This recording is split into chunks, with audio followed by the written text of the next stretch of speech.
Yes, good morning, good afternoon, good evening. Welcome back to Football Heritage TV. How are we all on this Monday morning in the UK? Specifically in the UK, it's Monday morning, and a week where Morgan Gibbs-White will, of course, be the topic of conversation. And there has been some news this morning about Morgan Gibbs-White. We're also hearing that Hayden Hackney is a name very much on Spurs shortlist. We're going to be talking about Hayden Hackney as well, which I think makes sense because I do think, as I've said all along, I know everyone wants Adam Wharton, but I feel like it's a massive, massive price tag that they're going to ask for. And what I will say, before everyone gets their knickers in a twist, no one wanted Adam Wharton. No one wanted Adam Wharton. And then 18 months later, everyone wants him. Could Hayden Hackney be the same? I think that Hayden Hackney will have a great career. Listen, we'll talk about him. We'll get into him a bit later. He was the one, I've said this a million times. I've said this. He is the one I would have signed instead of Archie Gray. That's where I would have gone. He's a very strong player, drives with the ball, great passing range. The problem that Hackney's going to have is he will be looked at by the fans as another underwhelming choice. But if you ask me right now if I'd have Hayden Hackney on midfield, yes, I would. He is superior to some of those people. Let's see what's going on, shall we? Let's see what's going on. First of all, good morning to loads of you. Listen, hopefully you don't mind. Hopefully you don't mind. I do have, I have ordered myself a McDonald's breakfast. I just had this craving about 15 minutes ago. So I will be bringing in, to the show the McDonald's breakfast. I've got Wolfie. I will be bringing in the McDonald's breakfast. But listen, will the Gibbs-White deal happen? Will Hayden Hackney happen? I can't see Wharton happening. Lots of people keep talking about Edison, but I've not seen a single link putting us on. Wicked, because then I can eat mine. Sorry, James Flower's having a Mackie D, so I say, yeah, wicked, come on, then I can have mine. Love it, James Flower. If anyone else wants to come on, let me know. If anyone out there would like to come on, let me know. We'll see if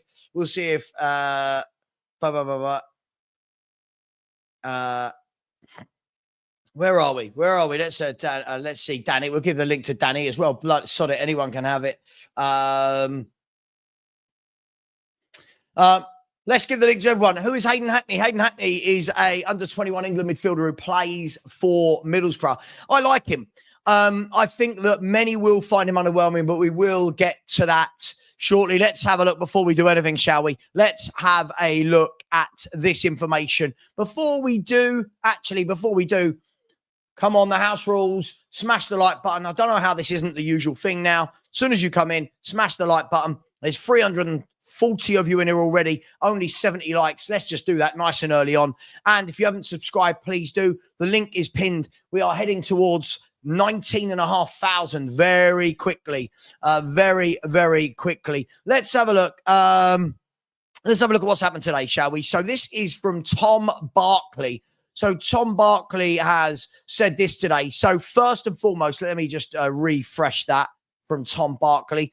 So senior football writer for The Sun, focuses on Spurs and England. Let's have a look what he said, shall we? So first and foremost, the pictures this morning of Morgan Gibbs-White back in training for Nottingham Forest today. Does that mean that there was no medical? Some are suggesting there was a medical done at the weekend. Some are suggesting his media work was done. Some are suggesting that this will be a glitch. My man Perchy, if you're listening, Perchy, by the way, don't forget you've got Perchy and I tonight at 6 for the What Are We Doing Here podcast. Perchy assured me, didn't you, mate? He assured me, don't worry, it'll be done Saturday, Sav. Don't worry. Perchy in the mud. I'm calling him out. It's not been done. And what we've got is this. He's back with the group today at Nottingham Forest. And then if we scroll down, I mean, look, he's in Spurs colours. Some might say in the blue and white of Spurs. You can see there that Tom Bartley's then gone on to say earlier on this morning, it was Morgan Gibbs-White arrived for Nottingham Forest preseason training just before 9 a.m. amid furore surrounding his possible transfer to Spurs. And then a few minutes later, he said, understand that Nottingham Forest have now made the legal complaint over Tottenham's move for Gibbs-White. So for all those people who are saying, why hasn't this deal been done? Well, let's have a look. Why has the deal not been done? The deal has simply not been done because Nottingham Forest have now made a legal complaint. I'm guessing that goes to the FA. And now it will be for Spurs to respond once the FA get in contact with Tottenham. I think this is going to rumble. I really do think this is going to rumble on, guys. And for me, I think what's important, and I'll bring James in here. I think what is important, James. Good morning, by the way. How was your Mackie D's? Yeah, lovely, to be fair. What did you have? What did you have? A double sausage and egg McMuffin. I don't understand how that is not everybody's breakfast order. Do you know what I mean? Like, it just feels right. Yeah, absolutely. It feels right. How many hash browns did you have? I'm not a massive lover, to be fair. I only get the one. Yeah, I normally, when we get the hash brown, I normally have a bite and then give it to the missus. I'm not a massive lover of the hash brown. Well, let's move on quickly before we absolutely all slate the shit out of James Flower. I'm going to be honest. I've got the one that's just come with the meal, and then 2 extra on the side. Yeah, nice. Like, yeah. And then when you've eaten it, it's greasy. Oh, yeah. Ugh. Anyway, guys and girls, James, good morning, welcome. Gibbs-White is going with Spurs. It's always an on-running saga. It's never a boom done. Yeah. Gibbs-White back in training with Nottingham Forest, which is going to be slightly awkward, you would think, for him. And Forest have just lodged their complaint to the FA. This is not going to be wrapped up like that, is it? This is going to be something that goes on, I think, for a few weeks at least. What do you make of it? Yeah. So first of all, I think a lot of people are trying to pin the blame on Tottenham when they actually haven't done anything wrong.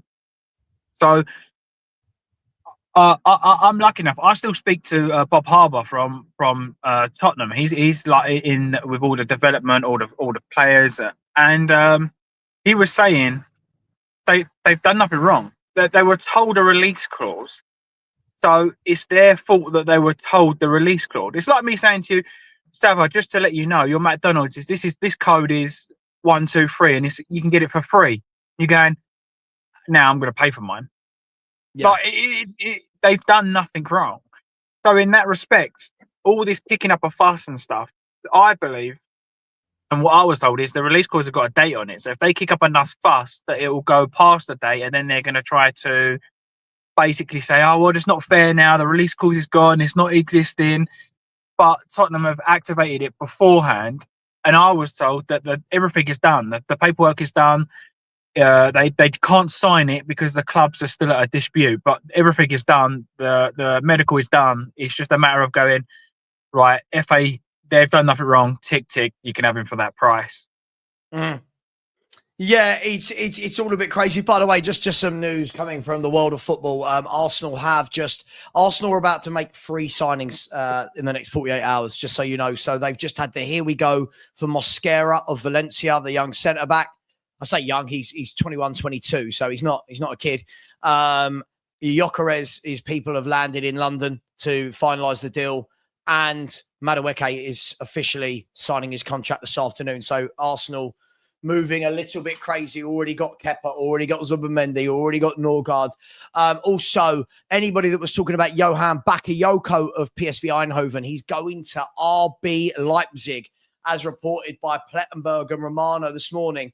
So Johan Bakayoko not going to Forest to replace Alanga, not going to Brentford to replace Mbuemo. He's going to RB Leipzig. Yeah, it's one thing I'm really keen for Spurs to do, and I'm hoping this new Spurs will, James, the new Spurs that we don't know that's new yet. I'm really hoping that we don't use this now as the reason to not crack on and get other stuff done. Like, I don't want it to be, oh, well, Spurs are wrapped up in a Morgan Gibbs-White legal dispute, therefore we're not bringing in X, Y, and Z in the background. Do you agree with that? Like, yeah, of course. Yeah, absolutely. this should be done, and we should be moving on to the next one. Even if it is going to some sort of court or whatever it's doing, that should all be happening over here, and we should be continuing on whatever we're doing. Because if the situation is that Daniel Levy stepped away and stepped back, this is the point that Vinay can go, look, this is going to go to court. You can do this part now, because we're going to still focus on the club, and we're going to start looking at the next one and the next one. So if you wouldn't mind taking over, and I'm pretty sure this is Daniel Levy's element. Like, let's be honest. When has any club ever taken extra money or won any case against Daniel Levy or anything? Like, it just doesn't happen. Like, this is his bread and butter. So I think he's going to be more than happy to get involved. He loves it. He loves it. Absolutely. Good old Daniel. And the important thing for me is even like what we just did there. It's changed from there's going to go to court to now they've registered a complaint to the FA. Well, the FA is completely different to court. So if they breach contract, then you'd go to court. If they're going to make a complaint to the FA, it means they're not happy with something, but there's nothing really wrong, in my opinion. Well, that's how I would see things. If there was a breach in contract, you could then take someone to court. If they're not taking them to court, they're looking at the FA. It's like, well, I'm going to complain about it and keep up a bit of fuss. But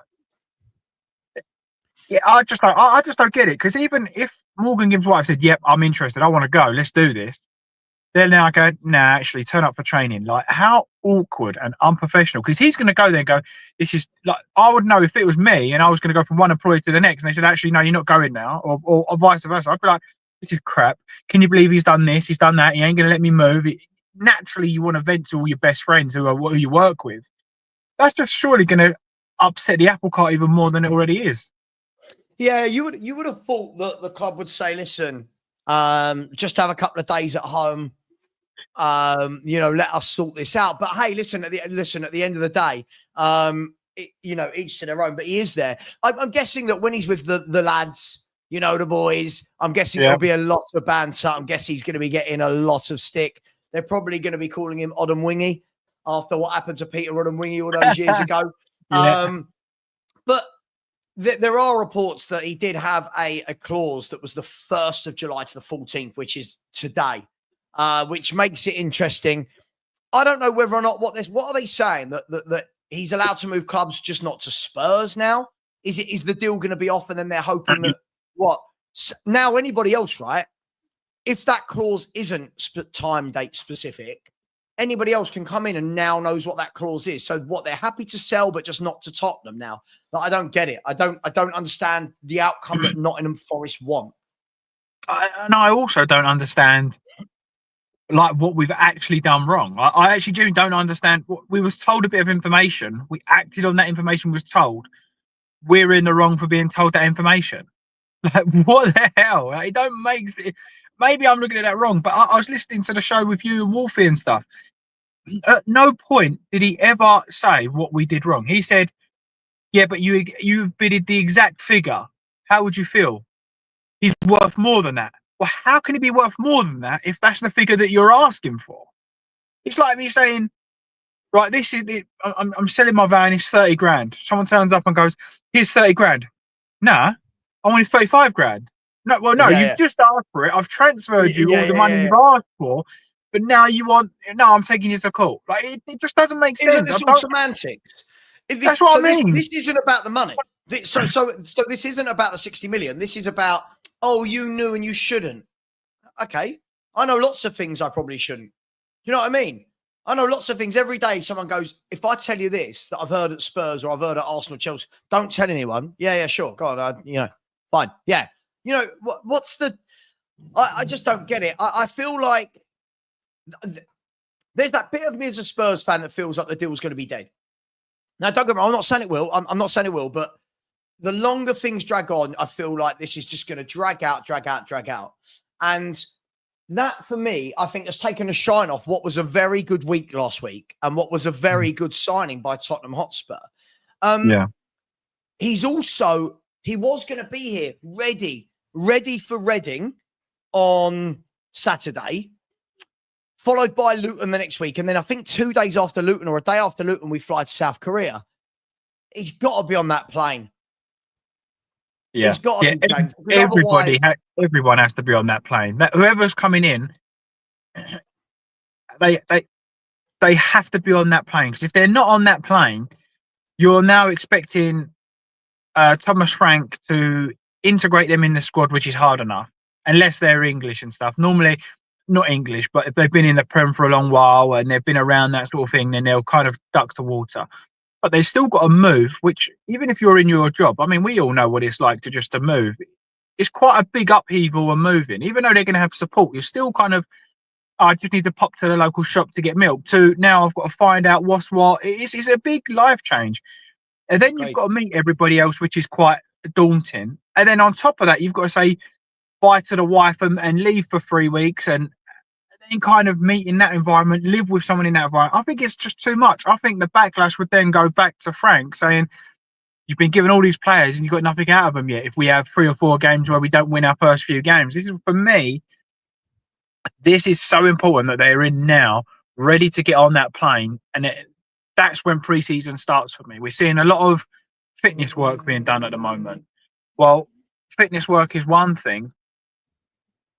Frank's fitness might be completely different to Nuno's fitness. So again, they might be up to par for Nuno's, but I remember when, speaking from experience, Pochettino, he run them in the ground for the first week. It was just work, run. So even though they may have been ready for Nuno, they're a week behind of torture for Poch. So you can't kind of have these players coming in drip fed. I mean, even Dominic Solanke, I thought he was awful this season. But in fairness, didn't he sign like a week before the season started? Yeah. There's a lot to get involved with that, really. If he had a full I thought he was going to be there. I thought, great, he's done, he's dusted. Him and Kudus are both going to be on the plane to South Korea. Now, he still could be. Be. But the FA might want to wrap this up quick. If I'm the FA, I'm thinking, oh, bloody hell, what a load of nonsense. And I'm saying, if I'm the FA, I'm saying to whoever's dealing with it, get this done. Go to Forest, ask them what they want. What do you want? Right, Daniel Levy, this is what Forest want. Forest want 5 million extra. Can we squash this? Daniel Levy might just go, yeah, sod it. I don't like money. Go and have 5 million. I don't know, right? But why? But that's what confusing. But why? No, you've asked me for 60. I've gave you 60. Now you're telling me I'm not happy. I'm upset. Give me 5 million. That's what, unfortunately, I'm going to say to my next customer. I know we agreed on this price, but yeah. I know I said I'd do all this work for $5,000. I actually want 7.5. Yeah. But why? But why not? Yeah, why not? Yeah, I've changed my mind. Don't work like that. Yeah. You don't work just like quickly. Sorry, just really quickly. I just want to say, Curtis, welcome, new subscriber. Big up to you, my man. Hope you're well. I like the picture of the bike. I like it. It's good. Said, loving the Spurs content. Yeah, listen, it's lovely when we're good news. When it's not, we're all frustrated. But he says, do you think we should break the bank for Wharton or utilize Archie Gray in that position and sign Douglas Luiz, Wissa, and a backup left back? Let me just quickly go through that. First of all, I don't want Archie Gray anywhere near this 11. If I'm going to be brutally honest, I don't want him anywhere near it. If we want to be a proper team, I don't want Archie Gray there. Should we break the bank for Wharton? I think breaking the bank is subjective, right? 60 million is going to be our biggest ever fee, which is for Morgan Gibbs-White. I think if Palace wants 70, I think you go for it. I think if Palace start talking about 85, 90, I think you've got to ask yourself the question. I've got a lot of stick for this overnight, by the way. Me and you, Danny, in my YouTube comments. And Savva and Dan, small time thinking. And all we said was, if you could pick up, if you can pick up 2 players for 45 million who are really good versus Adam Walton at 90, I think it makes sense. But everyone took it the wrong way. Douglas Luiz, I would take in a heartbeat, and Wissa, I'd take in a heartbeat. I don't like the idea of a backup left back. I want a left back to compete. I want Anthony Robinson, who comes in and we go, right, Adogi, earn your place. That's what I want to. That's what I would love. But that's just me. Dan, good morning. I'm gonna put you in the mud here. Can I get my McDonald's at the door? Can you talk for a minute? Is that all right? Go for it, mate. Cheers, mate. Have your say on this. What's that one? Yeah, basically, look, I'm all up for going for the bigger players, for the better value. You want quality over quantity. Totally, that's what I've been fighting for. I think that's what we've all been fighting for, or a lot of us anyway. But the quality hasn't always got to cost 80 million, 90 million, 75 million, or whatever. if you go and do some proper scouting out there, there is some pure quality out there for lesser price. Take Morgan Gibbs-White, for example, 60 million. Okay, good price, I think. Respectable price for how the system goes these days and whatever. Got a lot of potential to become a good player, to a very good player, in my opinion. But if you're going to ask me honestly, I think I could have gone out there and found a better player for 60 million. Looking around Europe, a better player than him. I mean, I could look in Italy and definitely see a few there already just off the top of my head. But he also has the homegrown, the English thing and everything else, which adds up to it, basically. The point of it is, it's not that some of us are looking at it all of a sudden with, how shall I put it, more of a narrow mind as such and go for the cheaper players. It's like I said, quality doesn't always cost 80 million. And I just feel for Walton, if he's 80, 85, 90 million, whatever they're looking at, I personally feel we could go out and get 2 players just as good as him for that price. But that's where you've got to do your scouting and looking around Europe. And I guarantee you let me, give me an hour and not even that, and have me have a look in Italy. That's the main place I know. A couple of other places. I bet you I can put 2 players on there that you'll quite possibly get for 50 million a piece, 45 million a piece, and the wages might both add up a little bit more than his. This is all I think we're talking about on this one. Sometimes quality hasn't got to cost 90 million. Do you know what I think's funny, Dan? And sorry, thanks for that. That's right. I just had this craving for a Mackie D's breakfast this morning. Look, I mean, how can you? I mean, look, you can't beat a Mackie D's. Oh, look at it. I think the interesting thing here is when we talk about Adam Wharton, and we'll go back to Gibbs-White a bit later, but when we talk about Adam Wharton, it's funny because, Dan, you and I both know this is true, right? If we had signed Adam Wharton at that time from Blackburn, everyone would have lost their minds, right? Everyone would have lost their minds. This is shit. Typical Spurs, right? Now, do you know how I know that's true? One, if I type Adam Wharton into my YouTube comments, I can go back as far as 3 years ago and see people talking about him. Two, I've put a poll out, Dan, about Hayden Hackney. And nearly 50% of the poll wouldn't want Hayden Hackney. I can guarantee you, Dan, if Hayden Hackney this summer signs for Brighton or United or someone else, in a year's time, we'll all be sitting there as a fan base going, why didn't we get Hayden Hackney? And this is the problem I think clubs have. So I'm not going to sit here, by the way, and champion that the only person we should sign is Hayden Hackney. But that's the problem, I think, with the fan base. We've gone, in 18 months, we've gone from not wanting Wharton to just spend 90 million on Wharton. It's crazy, isn't it, Dan? 18 months. It's obviously the English revenue going up on it as well, like I said, with a lot of other players, but that's a lot of money for him.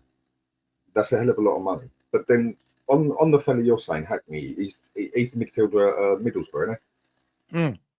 Yeah, I can't say I know much about the fella, so he's a good player, Dan. He's a very good player, but people are going to just go Championship. He's like great, and he's nothing like great. Do you know what I mean? He's superior to Archie Gray. Superior. Yeah, but looking at the other side, I suppose you've got to see him in the Premier League first before you can truly judge him as a Premier League standard player as well. Like, but he might look better than Gray in that aspect. I haven't seen him play, so I can't judge him in any means or manner. But I've heard good things about the player. But we do complain a hell of a lot that we don't go for the bigger players, and it seems like we're spending respectable money at the moment. But like I said, the quality hasn't always got to cost 90, 100 million or whatever. And on the other side as well, it's like when we went and got the, what is it? It's the Japanese fella for 5 million. Sakai. Yeah. I've got no problem with that. 5 million. What's 5 million at the end of the day to a club like Spurs? Like it or not, it's tuppence money. Go get him in. He looks like he's got a lot of potential. He's been scouted. Okay. Now get him out on loan. Go and prove him. Let's see how it comes over the past 2 years. Or if they truly think he's ready for the Premier League, then go for gold. But then we go and do that, and a lot of people start complaining about it.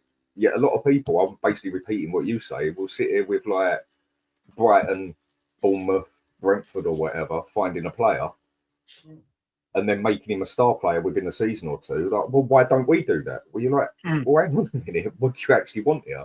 Okay, I want players for here and now. I want players that make this team better now.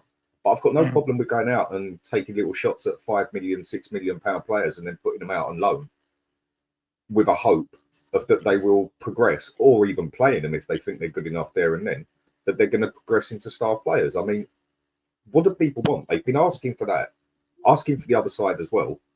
And to an extent, at the moment, we're getting both worlds, or it looks like we're gonna. So I've got no problem with doing that.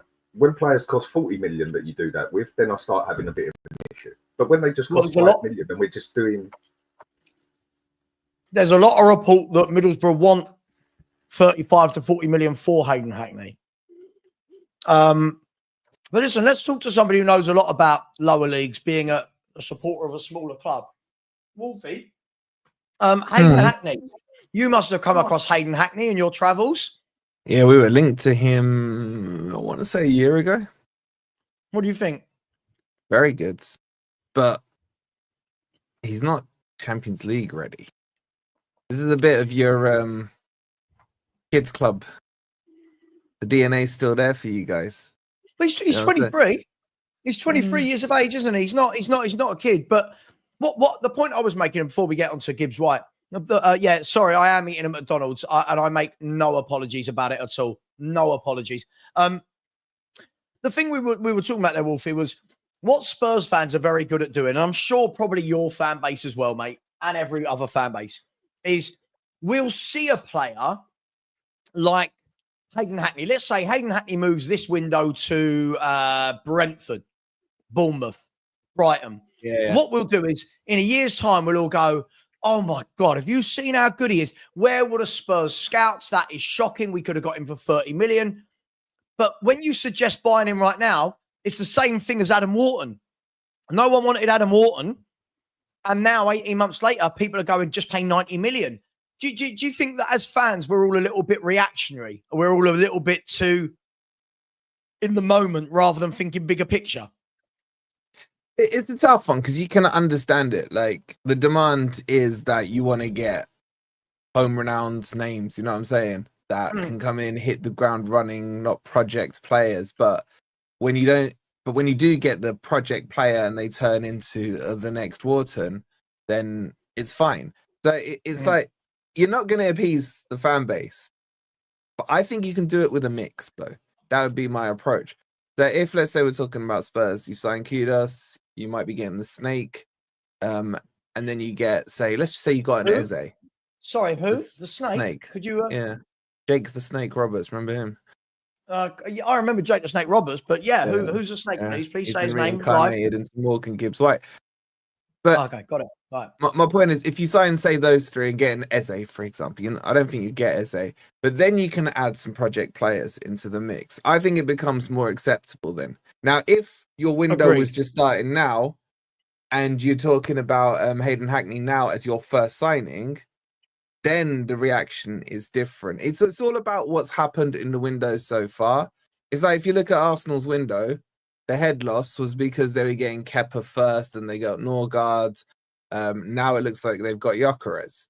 If they've done it the other way around, even just from a psychological perspective, if they got because Liverpool did it, didn't they? They got Wirtz in, then they got Frimpong in. Then if they now sign one or two project players, Liverpool fans aren't going to be complaining.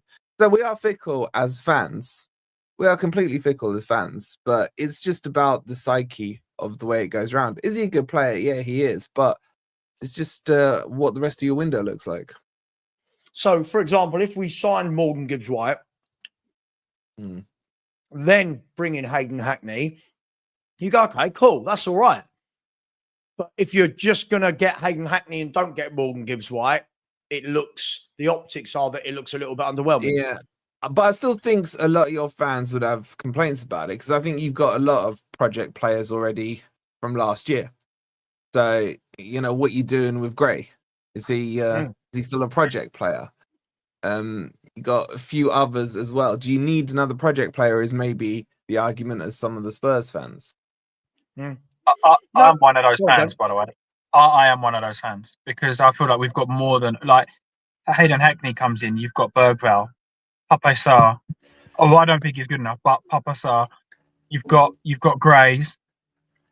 the only way I would be happy with that happening if Hayden Hackney comes in is if you sell Sarr, Gray, or Bergvall or whoever, and you say, right, look, these three we tried these 3 or 4, they're not good enough, they're going out. Hayden Hackney's coming in. Otherwise, I don't want any more project players when we already have problems within the first team squad. But James, your issue is that position. It's not though, is it? Why are we saying he's a project player? Is it because of where he's coming from? Yeah. Because he's untested. He's untested. He's very good, but he's untested. I really like him. I really like him as a player. I really do. I think he's better than Sarr, better than Gray. But I do agree, James. I would expect and this is all speculation. It's what we do as YouTubers, right? Before people go, oh, he's not signing. It's speculation. If he came in, I would fully expect to see Gray go out on loan. And I would fully expect that Sarr or Basuma might be moving on. But I'll be honest, I like Hayden Hackney. I think Hayden Hackney walks into our 11. There you go. Yeah, but if you got I think if he signs right now, there's potential. But if we get a Hayden Hackney over someone like a Wharton or a Polinia or a Louise, then that's exactly the same problem we've been doing continuously for God knows how long. We need to get in a Polinia or whoever. Then we need to say, right, Morgan Gibbs-White and Maddison. Let's just say Maddison, Morgan Gibbs-White, Polinia. They just say, for example, then I have no problem with him coming in, but I don't get the point of signing another kid that's not going to play if you have got your Sarr, Gray, Bergvall, so on and so on, because I want the extra minutes to be going to someone like a Bergvall. Or if you have got a Polinia in and you want a direct number 6 and, for example, Gray's going to be the number 6, then Gray needs to be getting the minutes that Polinia's not getting. Otherwise, you just kind of go in. He's not. We keep saying about kids getting minutes. You do know Hayden Hackney is not a kid. He is 23 years of age. Yeah. I know. Well, I don't think he's anywhere near a Polinia or a Louise or anyone like that. That's why, for me personally, he's going to be coming in. He's going to be coming in as an understudy, not this is my spot. I'm winning this. I'm playing week in, week out. So that's more of the point I'm going down. We're going to pay another 30 million pound, and Middlesbrough are going to want a lot for their star guy to play understudy. I'm going to disagree. James, respectfully, and anyone can clip this up. I'm going to respectfully disagree. I think if Hayden Hackney comes into Tottenham, I think he starts. I think Hayden Hackney's better than we're giving him credit for. I think he's a top midfielder waiting for the opportunity. And I've got a feeling if we miss out, he's going to go somewhere and we're going to regret it. That's only my only. Listen, what position does he play? What position would you play him then? What position would you play him? It'd be one of the 2-8s because Thomas Frank plays with the 2-8s, doesn't he? That play on that pivot. So he doesn't play with an out-and-out 6. So you would play him or sign him or whatever. So just say Morgan Gibbs-White is done. Just say that just because he's there or thereabouts. So he's one of the number 8s. The second number 8, you would like over signing somebody like a Polinia or a Louise No. Hang on. 2 things can exist at the same time. Exactly. If we got Hackney, I think he would start. My point is, I'm not saying, listen, I'd love Spurs to announce the signing of Paulinho tomorrow. I'm all over that. I've said that's exactly what we need. Paulinho, Douglas Luiz. I just think if you look at it, guys, everyone we're linked with lately is homegrown. Everyone we're linked with is homegrown. They are going after a homegrown player. Obviously the point was, would we be happy with it? And no, I would not be happy with Hayden Hackney coming in over the likes of a Douglas Luiz or a Polinia or someone like that. No, I wouldn't be happy with that. Yeah, James has got some interesting points. Like a couple of things. I'm not saying I agree with them, but this is maybe what you're thinking here, James. Point number 1, he's 23. Okay, so usually by that age, if you're still loitering in the championship, there's a reason why someone hasn't picked you up. You know, by 21, you'd expect someone to have picked you up. Okay, you could say Gyökeres was chilling in the championship with Coventry and what have you. That's one point. Now, it doesn't mean he's shit just because he's been loitering there. Secondly, I think he's more a CDM for me, which is a position that you've been lacking heavily in the last few seasons, in my opinion. For him to come in, I think what James is saying is that if you had a Polinia or a Norgard, because he was obviously Thomas Frank's boy, and then you brought Hayden Hackney to be his understudy, to then come in to take over the reins, because say you got Polinia as the example, he's in his 30s now, you get 1, maybe 2 years out of him as Hayden comes in to take over the reins for him. I think that's a more kind of progressive, logical path you would expect to see than rather say, and I agree with you, Savva, I think he's a very good player. But to then suddenly make this guy your main six or part of your double pivot, bringing him in from the Championship is a bigger risk that Palace can do that you can't. Okay, right. So that was going to be my point. And just before I bring in Ben and Dan, big up Ben, by the way. Nice to see you.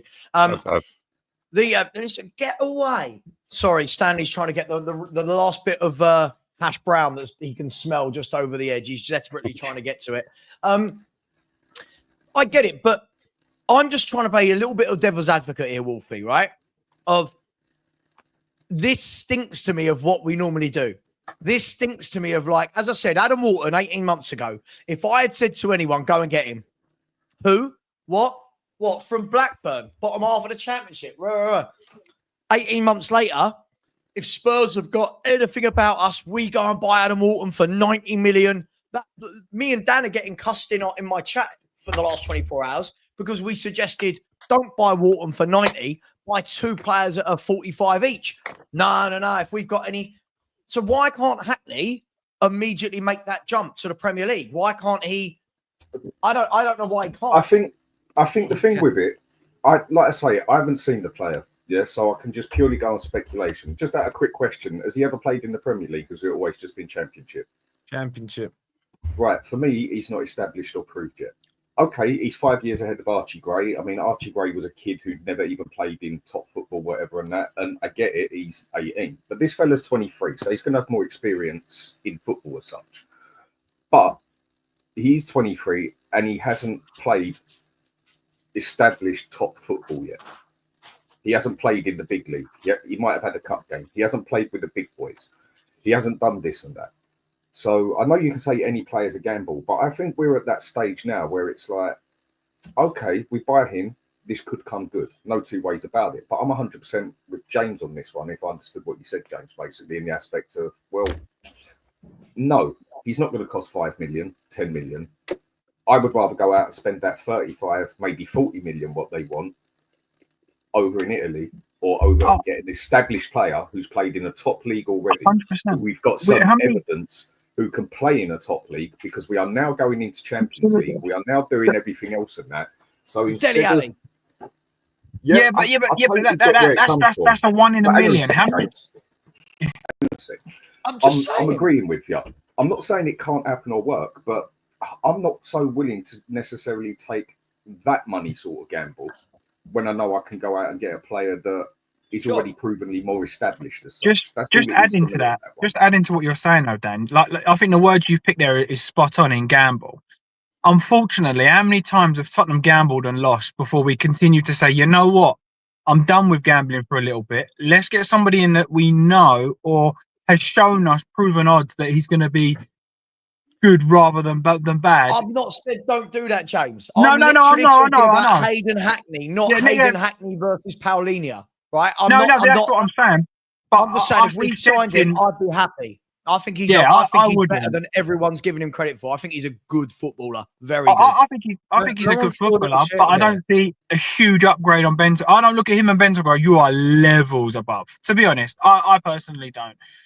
And for me, that's where I'm saying with the sort of gamble and things, I think that's the right word, because we have done, it's all right saying, yeah, but Wharton a year and a half ago, but he's been able to go into Palace with no pressure, no major kind of... why? Sorry, hang on. Yeah, I'll tell you why. I'm going to tell you why. Champions League. Thank you, because he's not going to be playing Inter Milan away. Hang on, but no pressure. Adam Wharton's joined a team that were in a relegation battle.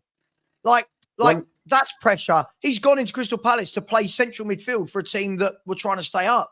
No, you can't. Hang on, yeah, I can. And did so well. I can, Wolfie. Don't tell me I can't, because I can, Wolfie. I can, all right? I can, and I will. I can. And he did so well. Guys, he did so well in his first 6 months at Palace that he made it to the Euros for England. Why not go for Harvey Elliott if he's on the same sort of price range? But they play different positions, don't they? So I'm not... Fair enough. But more to what I was saying, he went into Palace not like a you're going to be starting week in, week out now. He went in as sort of like, right, let's see how you get on and work your way in. Obviously, potential. He would be Hayden Hackney or an Archie Gray was expected to come in and perform last season. And when he didn't, he didn't. So for me, by saying that there was sort of a lot more pressure, I think that playing away at Inter Milan, Barcelona, PSG, there's a lot less room for mistakes than there is playing in the Premier League. Bit part until you prove your point. Because he would have to come in and he'd be like, right, you are now our starting number 8. We got PSG next week. If he costs 2 or 3 mistakes, you're 3 or 4-0 down. In Premier League, all right, you can come on and drip feed him. We're sort of talking of these guys coming in and hitting the ground running in the hardest competition in the world.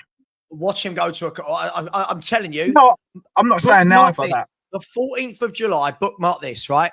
This will be in 6 months' time, wherever this boy is playing football, our fans are going to start going, they'll use it as a stick to beat Levy or Vinay or whoever with, why didn't we scout him? He's brilliant. I'm telling you, this boy's a player. I'm telling you, this boy, from my and point you of know view, I don't rave about anybody. This boy's a player.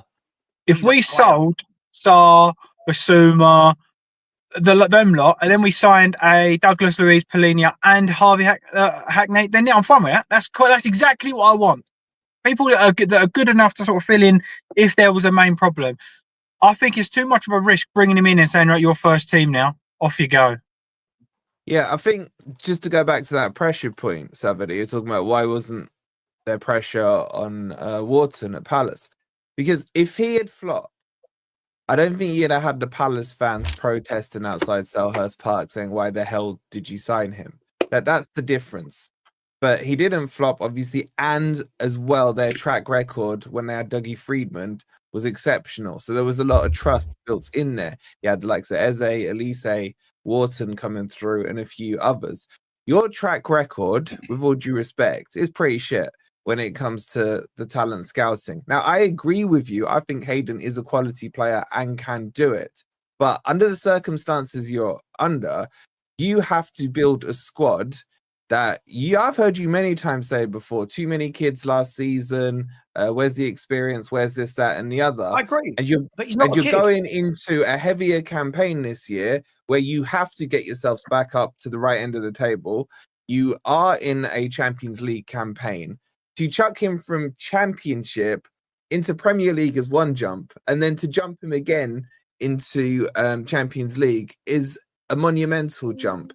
Can he do it? Yes, I think he can. But to have him to have that much pressure under his performance, and he will be scrutinized.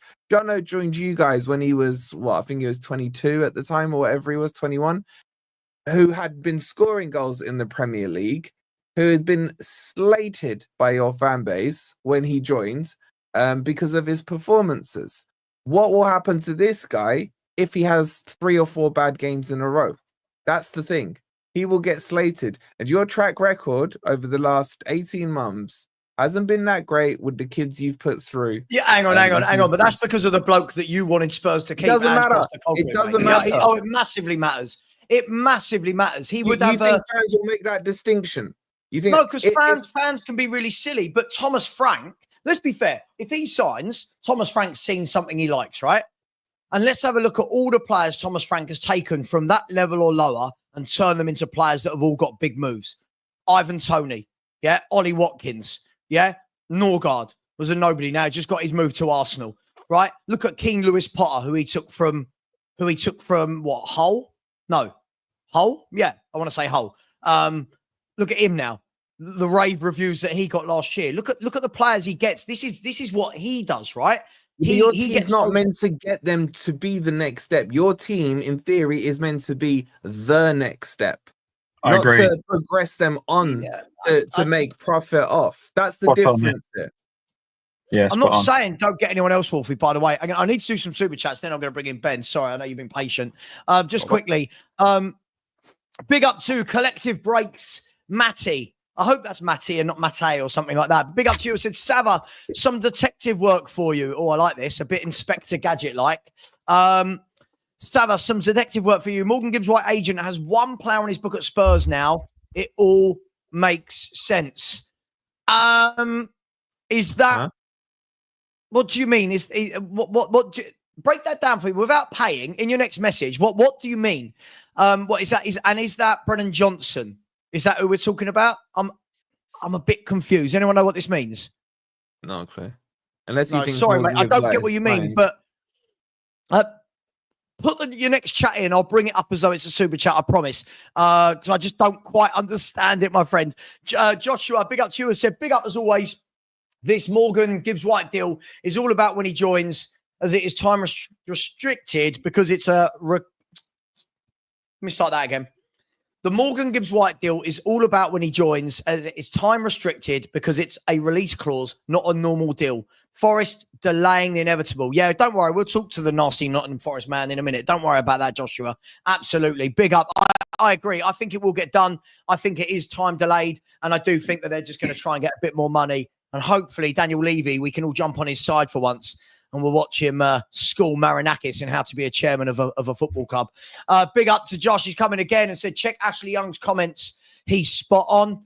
I've seen a lot of comments from Ashley Young in the last couple of... What one is it, Joshua? Which one is it, mate? I just need to know which one is it, and I'll bring it up. Thank you very much, mate. Big up to Crypto. Oh, here we go. More Forest fans. This is what I love, by the way. Can't believe Gibbs-White's in Forest training today. Get rid. If you all want to get rid of him so much, why are you all making a fuss and kicking up over Spurs paying what you wanted for him? Make it make sense. We need someone to the tones out today.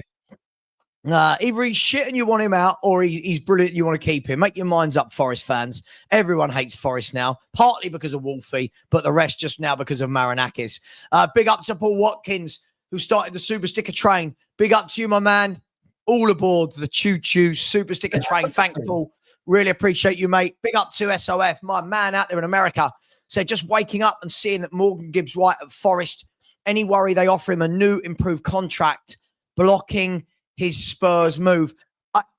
I would have to say, from my point of view, Morgan Gibbs-White would be really silly if he was to sign a new contract at Forest. If he clearly wants out, right? He clearly wants out. The fan base are calling him a snake. He's accepted a move to Tottenham Hotspur. I can't see what him signing a new contract does other than put off potential buyers, because a new contract would mean a higher release clause. Our club's going to play a higher release clause. I don't think they will. We'll talk about this in a minute. Big up SOF. We'll come back to this. And Rob Welsh, I think that says Wolfie equals salty. Okay. Oh, I love Wolfie slander. I love it. Big up to you, Rob. Thank you very much. Just before we move to the Gibbs-White and some of those super chats, Ben, welcome, mate. How you doing? Good, mate. Good. Thanks for having me on again, Savva. I appreciate it, mate. Hello, panel. Always. Talk to me. Just before we move to Gibbs-White, the Hayden Hackney, it's starting to get a lot more noise out there in the market, and apparently Borough want 40, but let's be fair, you can get that down to 30 with some add-ons or whatever it may be. What do you make of Hayden Hackney, and are you with everyone else? Is it that we must just have better, or that this guy could come in and be a star? What do you make of it? I'm on the train with the other lads where it's a case of he's a fantastic little player, don't get me wrong, I really do like the guy, but I'm more on the lines of sort of with James. I feel like we need experience rather than another 20. Was he 23? I think he's 23. Is Hackney? Yeah, right. He's 23. Okay, fair enough. He's got zero Premier League experience, and I understand what people are saying. He could make the jump. That's absolutely fine, but we don't need that risk. We need right now what's going to happen. For me, Hayden Hackney's not even in the conversation. What I feel like we are leaning towards at the moment, like especially with formation wise, is more of a double pivot. I could not think of a better double pivot than Morgan Gibbs-White and Wharton. If I had to bring in another younger player, it'd have to be Wharton, because the way I view Wharton is he's exactly what we need: a defensive, deep-lying playmaker. And next to a dynamic number 8 in Morgan Gibbs-White, you couldn't ask for any more. But again, I do like Hayden Hackney. It's a slight risk. Is all I think the boys are really trying to get at. Do you know what I'm saying, Sav? Yeah. So let me ask you then, Ben. I mean, listen, I think most people in here would bite your hand off at Wharton. And in no way, shape or form am I saying I don't want Adam Wharton. I'm just looking at it and we're hearing, I mean, all the noises is that Palace want Declan Rice numbers. Now, take pinch of salt, Ben. Obviously, everything we hear is a pinch of salt. I heard a rumor that Margot Robbie wanted to sleep with me, but pinch Me of salt, too. I'm not sure it's going to happen. Oh. Right, there you go. So, not sure it's happening. But I hope that ain't at the same time. she is on my list though. My wife has ticked her off on the laminated. Oh, you 5. laminated it. Laminated. I've laminated it. Yeah, my 5 are laminated, mate. One of them is Ginola. He's in my top 5. I'm allowed to sleep with David as well. And she would as well. I think she'd like to sleep with David Ginola. So you know, it's all looking good in our household. But Wharton, how much on a serious note, Ben? I mean, if we're talking Declan Rice numbers, now that doesn't mean 100, but if you're talking 85, 90 for Wharton, that's a big deal for a club like Spurs to suddenly go, right, Gibbs-White at 60 million is our biggest ever offer. I'll tell you what, let's go and smash that by 30 million and bringing in Wharton, who's had 18 months. What? I can't see it myself. That's a tough one, isn't it? That's a real tough one. Do you know what? To be fair, let's just be real. Let's start off with this. Right, Wharton is not worth anywhere near that sort of money. Nowhere near. I think you need sort of 3 to 4 years at the highest level to command that sort of dough. That's just a fact. With Wharton, I mean, yeah, personally, I'd sort of put him down to more of like a 50, 60. I'd be quite happy with that. But again, the way we're thinking right now is same old Spurs. You know, we go and do a little bit of wheeling and dealing. We go and get this player cheap. Mate, the way we're moving at the minute, I know we've had no conversation of any takeover, no confirmation of you know, even the sponsorship deal. We are moving differently at the minute. So, no, we have, Ben. We have.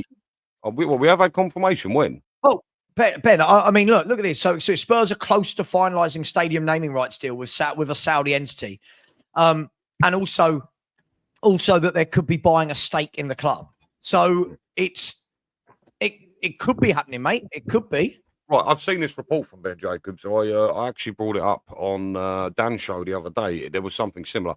The thing is, for me, until it's announced, I'm always a little bit sceptical because people could just be trying to make, you know, stories. Because listen, who doesn't want the attention at the end of the day? So even someone like Ben Jacobs, and I know he's a respected guy, 100%, but you know, you don't really know. Do you want the truth? The only person in the media that I trust is one man and one man alone. Can anyone take one guess at who that is? Savva. Say that again. Only Savva.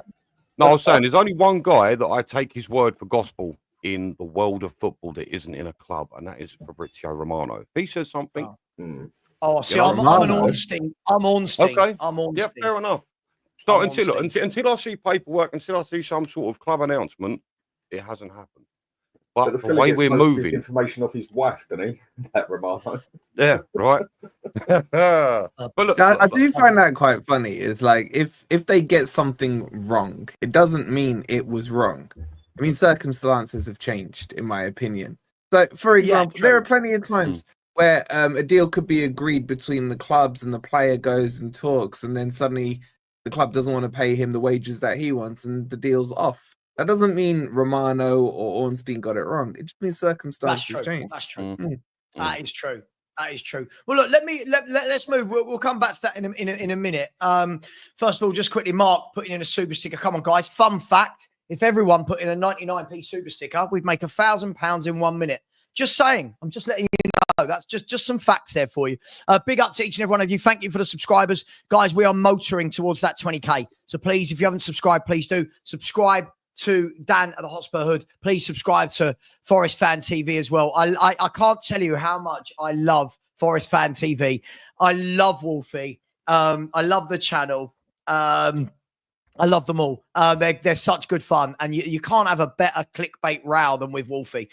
So it's absolutely brilliant, guys.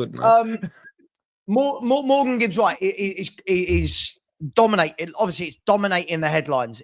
I feel like it's going to dominate to the point where we get really bored of it, both clubs, if I'm honest. But we're here for it. We're here for it right now. Let's start with this. Can anyone see this? Can anyone see Morgan Gibbs-White in any way, shape, or form the answer to this whole kerfuffle, as my mum used to say, being, I know, I'll sign a new contract and we'll get a bigger release clause in there and we're all happy. Does that make sense for anybody?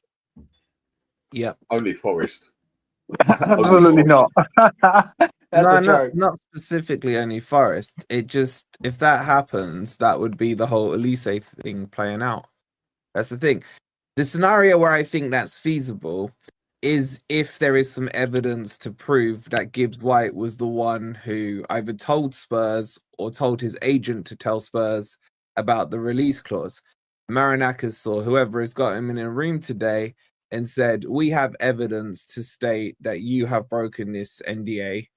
The only way we can, not take this further with you is if that contract now becomes null and void, you need to sign this new contract. You can leave after you signed it, but because you've dishonored the elements of it, that could happen. I don't think it will happen, but it would be that Elise scenario, I think, if it was going to be feasible.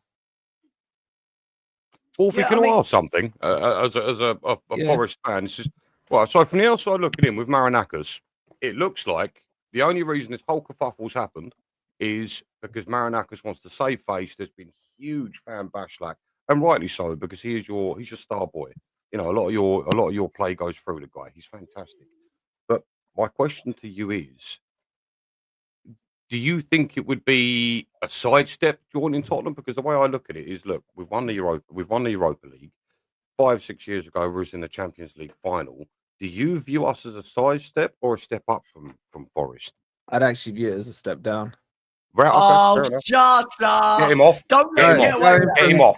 The team that finished 7th to 17th. I don't think that's a hard stretch to say a step down. One season, Wolfie. You come on. You know what you're doing, mate. Come on now, lad. Of Europe, and I'm about to clip this up, Wolfie. I'm about to make you more internet fake. I'm clipping that up. Clip away. Explain how it's a step down. In reasonable measures, explain how it's a step down, Wolfie. We screwed up. 17th as a step down. We screwed up, and Forest made one of the biggest. And I like Forest personally, but Forest made one of the biggest bottle jobs I have ever seen in football. You had that Champions League place literally in the palm of your hand, and your lot bottled it. That's all there was to it. Correct. So I've seen. I would have liked to see Forest in the Champions League personally, because it would have been nice to see a different English team in there and whatever. I like Forest personally. Always did have a bit hang on, I want to know why this is a step down. So if Rodri left City and went to Arsenal, he's had a step up in his career. Is that what we're saying now? Let's say it again. If Rodri joins Arsenal, does that mean he stepped up to the level in his career and joined a club that finished above them this season? Yeah. You can play that in all circumstances. No. It's a yes or no answer. You can't say that to us. Explain yourself, Wolf. Yeah, if Garnacho joins Crystal Palace or Fulham, has he got an upgrade from Man United? Really? Okay, if Mbappe left Real to join Liverpool, is that a step up or a step down? He's at the biggest club in the world. Okay, so you're not the biggest football club in the world, mate. They finished second in La Liga and didn't win anything. Liverpool won the league. It's all subjective. Liverpool is a step up to Real Madrid. That wasn't subjective what you said. You said it's a step down because 7th to 17th. That's not subjective. You're telling us factual basis. So I'm telling you, if Rodri joins Arsenal, he's taking a step up and joining a bigger club and taking the next leap up. Yeah, that's what we're saying. Because technically, Arsenal are a bigger club than Man City historically. I don't think. Right, you can kick your toe off the show now if you want. This guy is you're basing a lot of this. No, but hold on. There are other factors than 7th to 17th. I mean, I think it's quite funny seeing how excited Spurs are getting this summer because you've made one signing.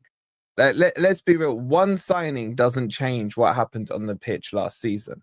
Who have you seen? There's a couple of things there again that's just lying. So whoever you've seen that's making a big deal out of that, it obviously isn't us because we talk about the good, the bad, the ugly, everything. So there's kind of like a balanced conversation. And two, are we meant to say, right, Kudus to come in is crap? it's not just Kudos, it's the whole coaching staff, it's the manager. There's quite a lot that's happened in between there, but you're going, oh, there's only one I signing. didn't even finish my sentence. I didn't even finish No, I'm my not sentence. allowing you to, that's why. Okay, it's because you're arguing a point I haven't even made yet. My point is, you've made one signing so far, official. Well, obviously you got Tallinn and the defender, right?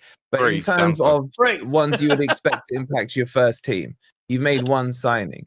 There's also a whole, as you just mentioned, a new manager, a new staffing behind him as well, which one comes with its risks, which secondly comes from Brentford. We've seen plenty of managers in the past who have made a step up from a mid-Premier League team up to a Big Six team who haven't really kicked on and done it. Graham Potter, in Nuno, when he came to Spurs, there's loads of those examples. So to say that just because you got rid of Ange, just because you got Kudos in, suddenly means Spurs will jump from 17th up back into the top 6. Okay, can I tell you who said that? Hang on. I didn't say you did. I'm saying it, right? I'll say it. I'll put my chest out and say it. The difficult problem that we've got here, Wolfie, and this is what me and you rowed nearly every week on what Dan Potts' channel, on my channel, on any channel we're on together, where I said to you, 17th isn't a true reflection of where Tottenham should be, right? We finished that low because the manager was absolutely dreadful. So I don't think that this squad is 17th to begin with. Now, I get your point. We've only signed, it would have been 2 if it wasn't for your bloody, I'm allowed to say this because I'm Greek, for your bloody Greek tragedy of a chairman, right? It would have been 2. And all of a sudden, you're looking and going, hang on, Spurs have now beefed up their centre mid with Gibbs-White. They've got a top right-sided forward in Kudos. Plus, they've got a manager that will put a back 4 out, not a back 2, right? Plus, you've got a manager that will actually have a structured midfield that don't go wandering and leave gaping holes. Suddenly, Wolfie, when we tie all of that together, that's why we're not 17th, really. So when you're saying disingenuously, it's a step down from Forest, who have finished above Tottenham. There you go. I'm going to make a prediction. I haven't looked at this. I reckon you've finished above us once in 30 years. Incorrect. Okay, it might be less, but I'm going to go with, when was the last time? Here you go. Someone in the chat. Come on. When did Forest, other than last season, finish above Tottenham Hotspur in the Premier League? Right, we finished this, not 3rd and 9th. I think in both those seasons, we finished ahead of you. I can't remember when we finished 9th where you finished. Let's just say Spurs. That'd have been like 96. I'm having a look. Nottingham Forest League finishes. Fact check, please. Here you go. Right. Here we go. I'm looking at Nottingham Forest League finishes. All right. So if we go back before this season. So this season you finished 7th. Okay. Before that, no in the Premier League. You were in the Championship for bloody 20 odd years. You were even in League One. You're that bad. That's not talk about your overall, man. Hang on. Okay. So in 2002, 2003, you finished 6th. Let me see where we finished. 02-03. So you have finished above us for the first time in 23 seasons, right? And you then turn around and say it's a backward step for Morgan Gibbs-White. Wait, come on, so basically, so what you're saying no, hold on. So now you're saying you want to do the history thing. This is what I don't get, Savva. You're not being consistent about what it. What do you mean? For 23 years, you've not finished above us. Okay, so in 07, before City were taken over by their money and became the 115, could you have had this argument? Like, would it have mattered? Because their projection was to go up, wasn't it?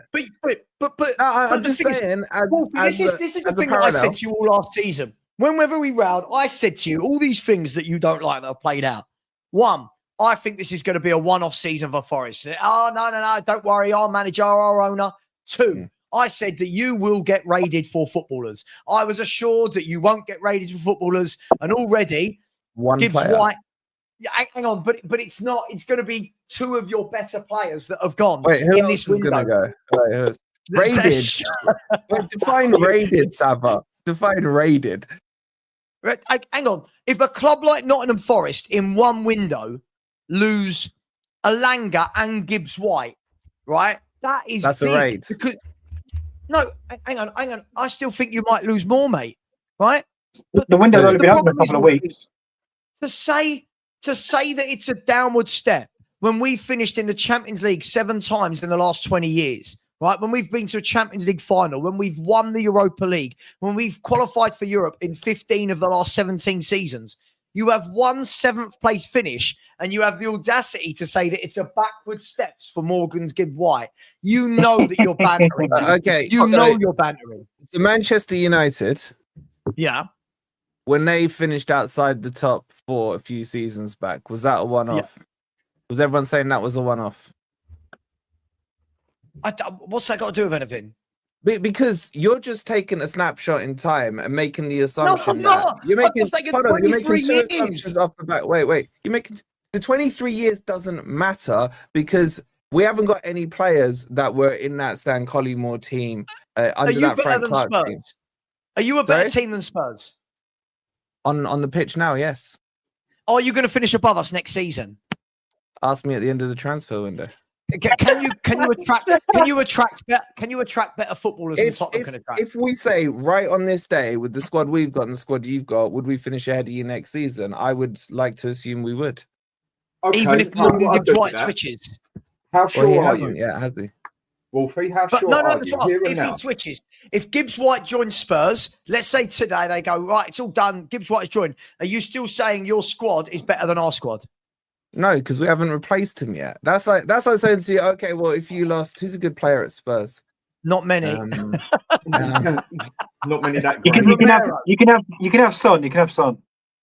If you lost a player that's good, and I'm struggling to think, Van de Ven, for example, today. Oh, we play without him every week anyway, mate. I won't worry about it. We don't play after games any. Speculative right now because I don't know what our window looks like. You don't know what your window looks like. But on the merits as it stands now, as Morgan Gibbs-White is still a Forest player, I would assume that Forest would finish ahead of Spurs because I still think you have too many unknowns. Now, I think you guys are wanting to be patient with Thomas Frank. So if Forest were to finish, say, 7th again and you were to finish 8th next season, I don't think you guys would have such a head loss because trust the process and what have you, right? Sure. Yeah, I agree with that. We are now going into our 3rd, technically, year under Nuno, where we've now risen our expectations. So we will expect to sign better players if we do lose the likes of Gibbs-White, Elanga. The rest of them, barring Callum Hudson-Odoi, are all signed under new contracts. Wolfie, so there isn't going to be a raid. £1,000 right now says we finish above you. Wolfie, Without can I throw me knowing something out there as well? I'm Muslim, I don't gamble. Wolf, I want to throw this out there, mate. Oh, Your position that you finished in the season, do you not think that's got anything to do with how many teams underperformed this season? Look, listen, if we're going to base whether Nottingham Forest are a better club than us right now on last season, it's a bit of a farce. Look, you're talking about a club who are Champions League finalists. Yeah, 100% fine. But we're talking about a club who are Champions League finalists in the last 6 years, recent history. We're talking about a club that's just won the Europa League as well. We have one of the best stadiums on the planet, one of the best training facilities on the planet. What is the main factor as to why you feel it is a down step? Is it purely based on the fact that we finished 17, which, as Savva said, it was a freak season. Let's not forget here. We lost 13 of our first team players for nearly 3 months. That's got to be quite a contributing fact, surely. So what are you basing when you say did a lot of teams have bad seasons last year? How many teams are you saying had bad seasons? Which ones? Well, Tottenham, Manchester United, West Ham. Thank you. West Ham have been in relegation battles in the last few years.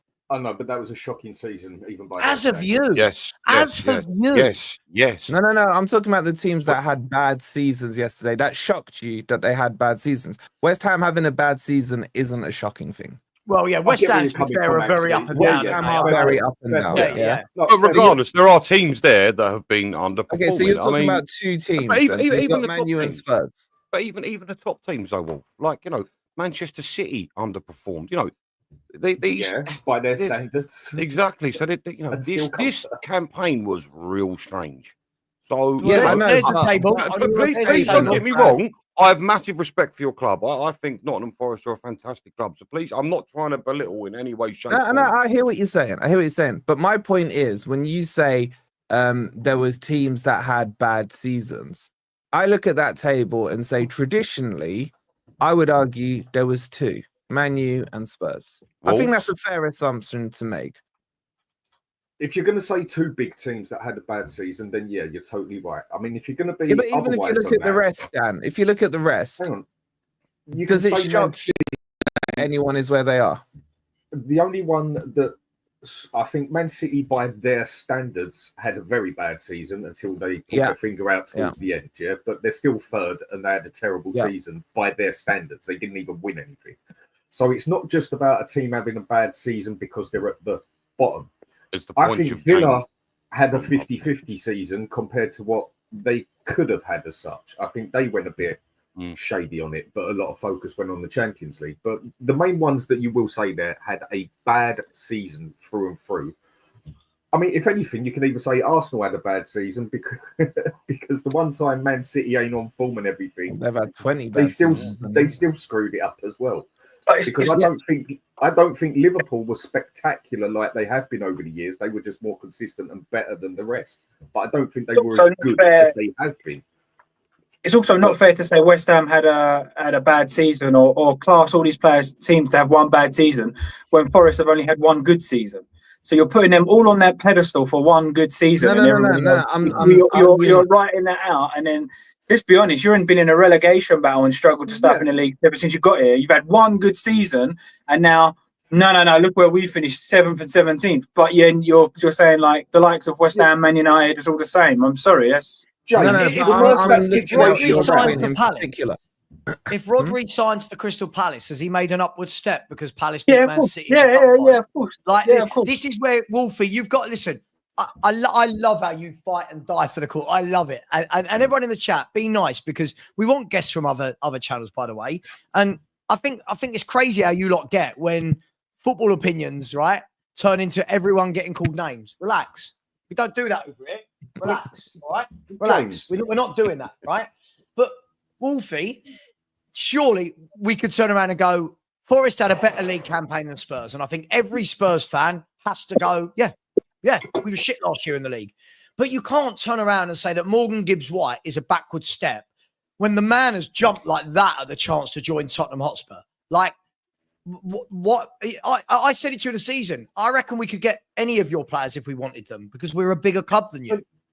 In his defense, I disagree. Well, we just take them one of your best. Let me just swing this round a second, to look at it from another side. With what you said, James, I totally agree. But Wolfie is saying, basically the way I'm taking it, from one good season, we're a step down to them now. So they're better than us.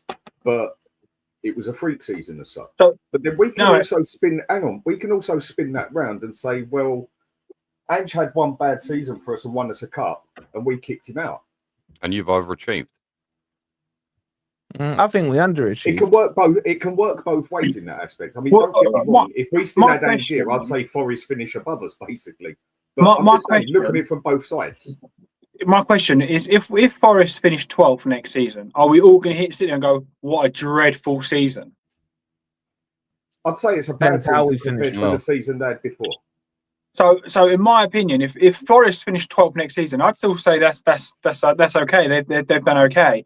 If Spurs finish 12th, I agree. 12th next season, I think the pitchforks are out again, and we are all demanding something has to be different. And that is how, for me, how you would detect a bigger team is the expectation, the demand, where you should be and where you actually are. It is completely different. So Forest, for me, if they finish 12 next year, they've done okay. Okay, so what's the expectation for Spurs' finish next season then? I think it has to be top 8, top 7 minimum. If we're going to sign the Morgan Gibbs-White, if we're going to sign the Morgan Gibbs-Whites and a number 6 for me, top 8 bare minimum is top 8. We should be. So your expectations are the same as most Forest fans, then? No. Hang on. I think as it stands, the minimum has got to be European qualification through the league. But if we get Gibbs-White over the line, if we get in 2 or 3 other players that they're talking about with the money, then I start going, well, no, you've now definitely got to be Europa challenging for that 5th place. The problem that I think lots of clubs have got now, and Wolfie, I'm sure you'll agree on this, right? If we move Forest and Spurs rivalry aside, we're creating a rivalry, by the way, here. I like this. We're creating a rivalry. I've had this rivalry for like 30 years, mate. But well, yeah, that's now because your everyone's brothers just catching up with me, innit? but if we put that to the side, the problem that we've got now is anyone in the chat that just goes, "Oh, we must get top 4."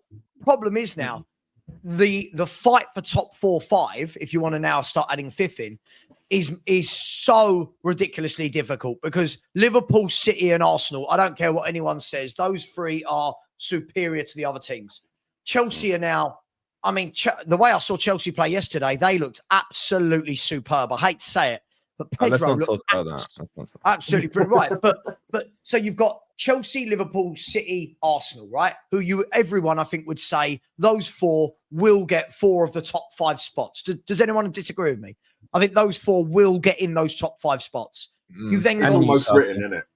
Right, it's almost written in there, unless one of them has an absolute meh, right? But even when what about City, you, Wolfie? Do you not think Forest will get it? Hang on. Even when City, no. hang on. Even when City had an absolute mare, they still finish the season brilliantly and get 3rd place, right? So that's what the rest of us are up against. Teams like City and Arsenal can do that. You've now got the 5th, 6th, 7th, 8th little bracket, which I think is Newcastle, Aston Villa, and I think Tottenham. We are in that bracket every year apart from last season. We're in that. Wolfie, you smile. We're in that bracket every single year, right? For the last 20 years, other than last season. We're always 5th, 6th, 7th, and then we had that one season finishing 8th under Jose, Conte when he left and Mason that took over. So anyone who says, "Oh, what's your expectations?" I think at the moment, 5th to 7th has to be, 6th and 7th has to be the realism for where we are right now, for the fact that the manager's coming in and hasn't managed a single game yet. However, next season, after we've had Frank for a year and they know how he plays and we've got a few more players in, now I want to go, right, what are we up there with Chelsea? Rather than are we looking at Villa and Newcastle, are we looking at Chelsea? But there has to be a progression in football, guys. And too many people think that you can go from here to there like that. And it's not that simple. It's not that simple. You're going from 17th to 7th from what you just said like that. As much as you want to say it was a freak season, Wolfie, isn't it? No, but freak seasons can turn into consistency. We're seeing it with Man United. We're seeing it with Man United. Mate, you know Thomas Frank is not right. Wolfie, let me ask this. Do you think there's any way, shape, or form that Thomas Frank as Tottenham anywhere near the bottom half of the table? Do you truly believe that? For how good a coach I think there is a risk you could still be mid-table. I don't think he'll be lower than that. I can't see it, mate. But you can't say it's an impossibility.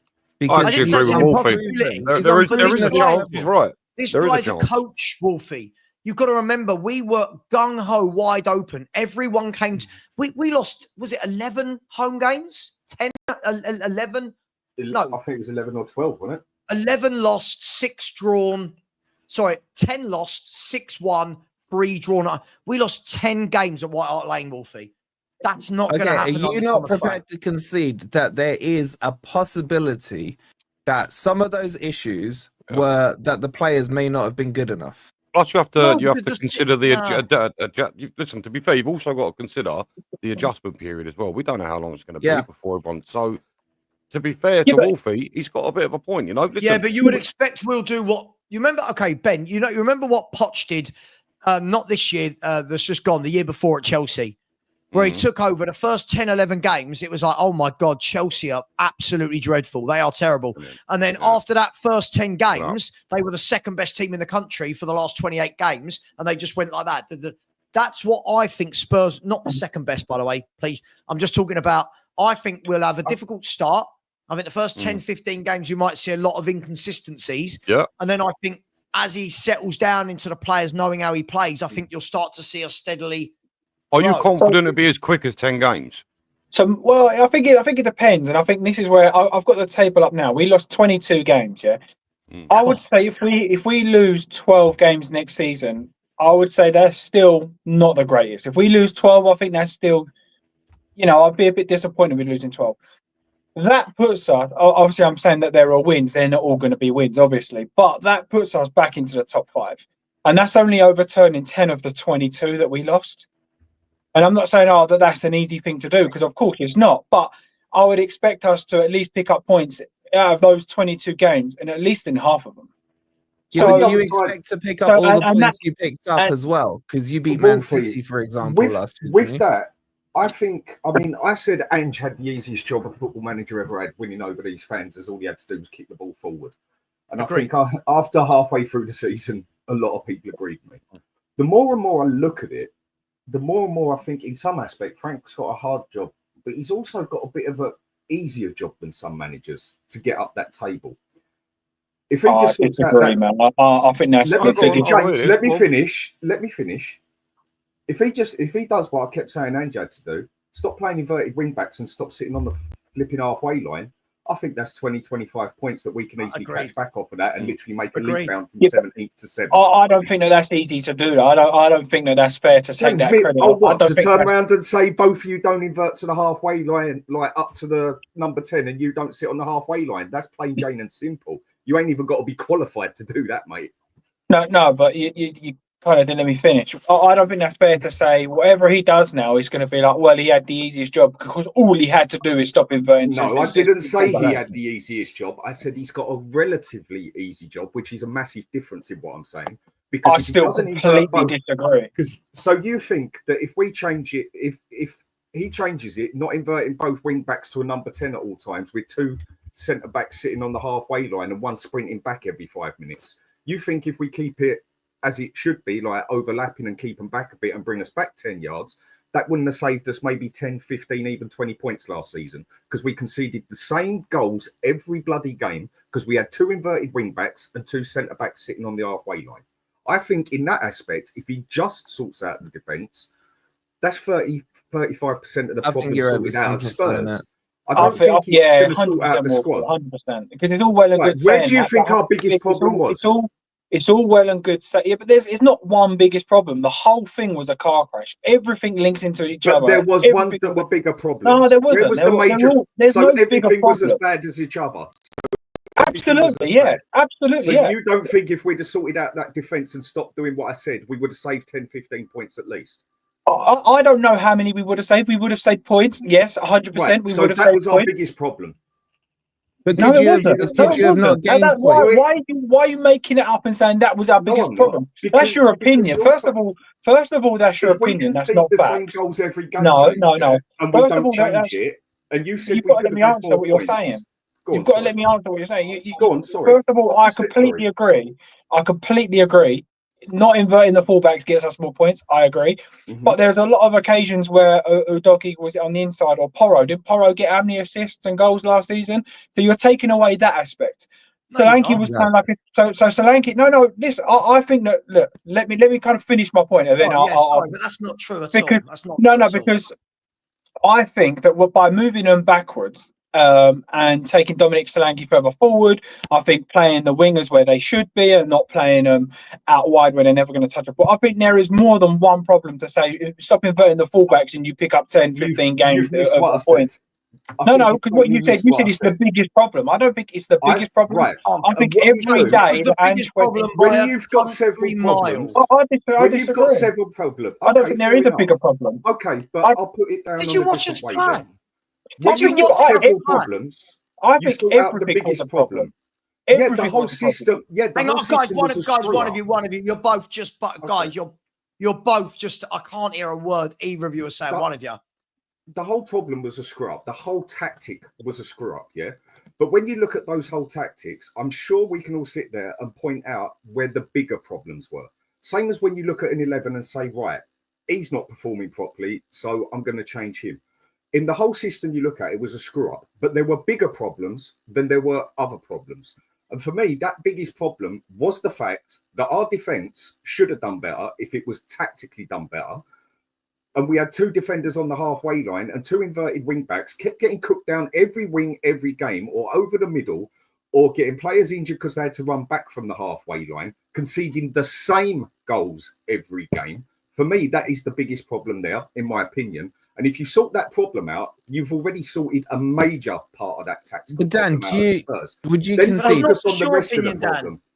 Dan, Go on. all of the pundits, all of the coaches that go on to Ford Monday Night Football, all of the I'm not ex-Spurs saying it's the managers, only all of the problem. pundits, You're all missing turn around James's and point. said, You're missing James's point. all turn around and said, right, the biggest problem at Spurs is look how wide open they are every game. Every single game we played, I said, Dan, before every game, said, who's the left winger for the opposition today? Well, he's going to have a great game because whoever the wingers are playing against us, they have got the freedom of White Hart Lane, the freedom of whatever ground we're playing at. And I agree. If we drop Thomas Frank, we'll drop this defence 10 yards, right? Thomas Frank will have the midfield in front of the defence, right? Allowing the forwards to go and be forwards and allowing James Maddison to go and be James Maddison rather than a deep lying playmaker. For me, that will cut out so many goals, so many mistakes. We were so easy to play against for 2 years under angepostecoglou. So I agree with you. No, you guys are misinterpreting what he said. I'm not misinterpreting, but if anyone can't see that the inverted fullbacks, Gary Neville in every single commentary he did for Spurs games said, they all said it, still can't believe he persists with the inverted fullbacks. And said, if he is going to insist with the inverted fullbacks, put a number 6 to protect the back two. Nope. He has a back two, inverted fullbacks, and the midfielders are up there playing where James Maddison should be in the number 10. If you get a proper manager who coaches that will give us a proper structure, this season would never have happened. We blame injuries. I'm sorry, this is where I'll go against what we blame injuries. Loads of clubs have injuries, right? Loads of clubs have injuries, but that doesn't mean they're still wide open, right?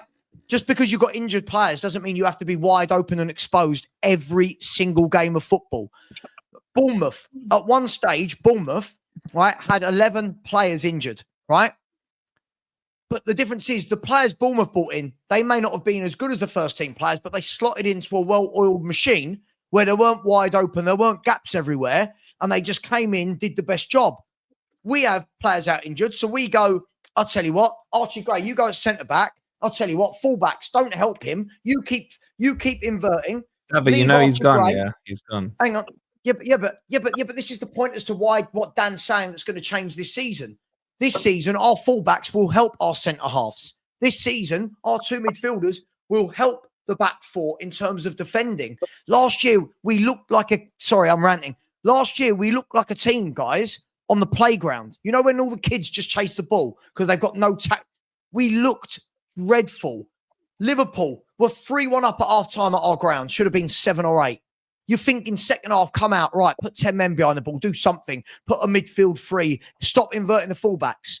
Next thing you know, we're 5-1 down. Why? Played exactly the same way as we did in the first half. That won't happen this year. But you guys are arguing a point that James hasn't made. He's not saying that. What I think what James is saying, and correct me if I'm wrong, that he is agreeing, because there's no one who doesn't disagree with the defensive line, the inverting and everything else. But I think what you're saying, James, is just by fixing that, it doesn't solve guaranteed all issues. It doesn't jump you from 17th to 7th. I didn't say that.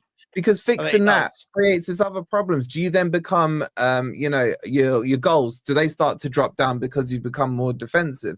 Instead of winning a game potentially 1-0, could you end up drawing a game and dropping 2 points? There's so many factors that come in. And this is my point as well, to say that just because you've changed manager doesn't necessitate you can jump from 17th up to top 6. When you look at our squad, Wolfie, where should it be? When you look at our squad, seriously, right now, look at our squad, where should it finish in the table? Who have you added? Kudos. No, that's not what I asked. That's not what I asked. That's not what I asked. When you look at, hang on, James, hang on. When you look at our squad, where should it be? Because do you know the funny thing is, for all these people making this argument, show me anyone that last season that said Spurs should not be in the top 7 of the Premier League. Show me a single Spurs fan or a fan outside of Spurs that didn't predict Tottenham to be in the European places come the end of the season. Right? And we've still got that squad, but added a proper manager to it and players like Kudus and probably Morgan Gibbs-White. So how is this not a top 7? you can't just But I say feel like at you the just start can't. of last season, where would you have had Spurs? Because at the start of the middle of the season, in the middle of the season even, where would everyone have Spurs? We can't always just reset and default back to where we thought Spurs should be at the start of last season. There has to be accountability and consideration for what's happened in the last 12 months. Right. And not Yes, all and of that. Postecoglou. Yes, Yeah, but that's not my all, consideration. of that can be solely down to the Yes. manager. Yes, It can't. can. It can't. It can't. Yes. I think the Yes, other it thing can. you've missed a bit. Yeah, on what I said disagree with is that bit. it's like I did not say it was the only problem. But when you check out a tactic on a football pitch, when you check out a team, what do you sort out first? You sort out the biggest problem. If your goalkeeper can't catch a ball, come love nor money and this and that, and if you get rid of the keeper, and that already sorts part of the problem out. I'm just saying that I don't even think this is I can't say facts, but I can say bloody 95% in my opinion. The major problem at Spurs, the biggest problem at Spurs, what nearly everybody, and you agreed with me on this plenty of time, James, by the way, on Tottenham away, that those inverted wing backs and sitting on the halfway line cost us so many games. It was unreal. I'm not saying that they didn't. I'm not saying they didn't. No, but hang on. I'm not saying it's the only problem. I'm saying it is the major problem. To me, it is the heartbeat of the problem, yeah? You go and sort that out. Yeah. That's 35% of the problem sorted out. You can now focus on the rest. You've got to sort the whole lot out in due time, and it ain't a 5-minute job. But what do you always do? Right, we can defend, we can do this, we can do that, but come love nor money, we can't put it in the back of the net. Go get yourself a striker. There you go. You can pretty much say that's a big part of the problem. I couldn't disagree more. I couldn't disagree anymore. So you don't think if you can't score goals, getting a good striker in will score you goals? No, if you can't supply him. Yeah, there's more. You can't just pick black and white. Football's not black and white. I'm sorry. You can't just go right. You got to get a striker that's your goals probably sorted. Right. Unless you're talking. But you misunderstood what I said again. I said if the major part is putting it in the back of the net, everything gets there, but you've got a striker that just can't do his job. You never said that. What do you do? Okay, I'm translating it better. I'm translating it better for you. So with that, the main problem is that man at the top, he gets all the feed, everything, and he takes 5 attempts to score every 1 goal. What do you do? Right, out. Get a better striker in there. That's sorting out a problem.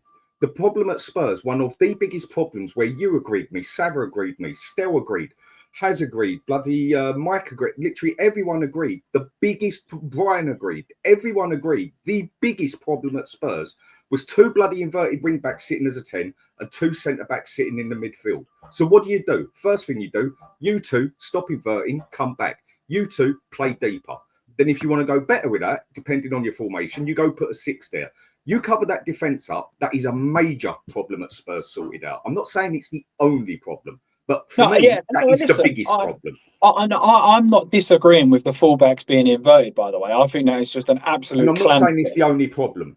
I'm saying the biggest problem for me was Ange, and it was every single thing he did. That for me was the biggest problem. When I went there, for me, when I went to the game, I went to Ipswich because I thought guaranteed win. I'll take the little and we're guaranteed smash them. I got there. We sat 4 or 5 yards rows behind the players. Like we've got tickets of Lubo, so what a legend that is. But then I stood there the whole game, and he stood there, hands in his pockets, no command. We couldn't make a 3-yard pass. So it's all well and good bringing the fullbacks in position, but if you can't make a 3-yard pass, how are you going to get anywhere up the pitch? We was crap from every point of that pitch. There was no organisation in 2 games. There was no possession-based football. We couldn't keep the ball. No one was attacking in the right position. So for me to say, I'm sticking up for Frank here, and I know you're not knocking him, by the way. I know you're not doing that. But to say he's got an easy job in stop inverting the fullbacks, for me, that's so unjust. I don't think he means it like that. I don't think he means it like that. I think it's from the point of view that a manager coming in and doing normal manage. Let's be fair. Whatever we think of Ange, he was trying to reinvent the wheel, but he tried to reinvent the wheel without actually giving it any solidity, didn't it? Do you know what I mean? Like, it's all well and good going, I'm going to be a maverick and we're going to do X, Y, Z. But at the end of the day, if you don't put some solidity into that midfield and defence, you're going to be opened up, and we were. No matter, and this is the funny thing. When we talk about injuries, it didn't matter who played, we opened up like a can of worms. When Romero and Van der Ven played, we were opened up like a can of worms. When they didn't play, we were opened up like a can of worms. It didn't matter, right? I heard, when Solanke's out injured, he can't score. When Solanke's back, it's not Solanke's fault, we can't get in the positions. Frank will settle all that down, but I do need to do some super chats before we carry this on, guys. I do. And I just want to say before I do, and I'm going to leave this to linger just for 1 second, and then I'll bring it back to Wolfie when I come back, is all of this, you can't just say we're going to go from 17th to 7th. Nottingham Forest literally did that. They went from 17th on 32 points, right, to 7th on 65 points, if I'm not wrong.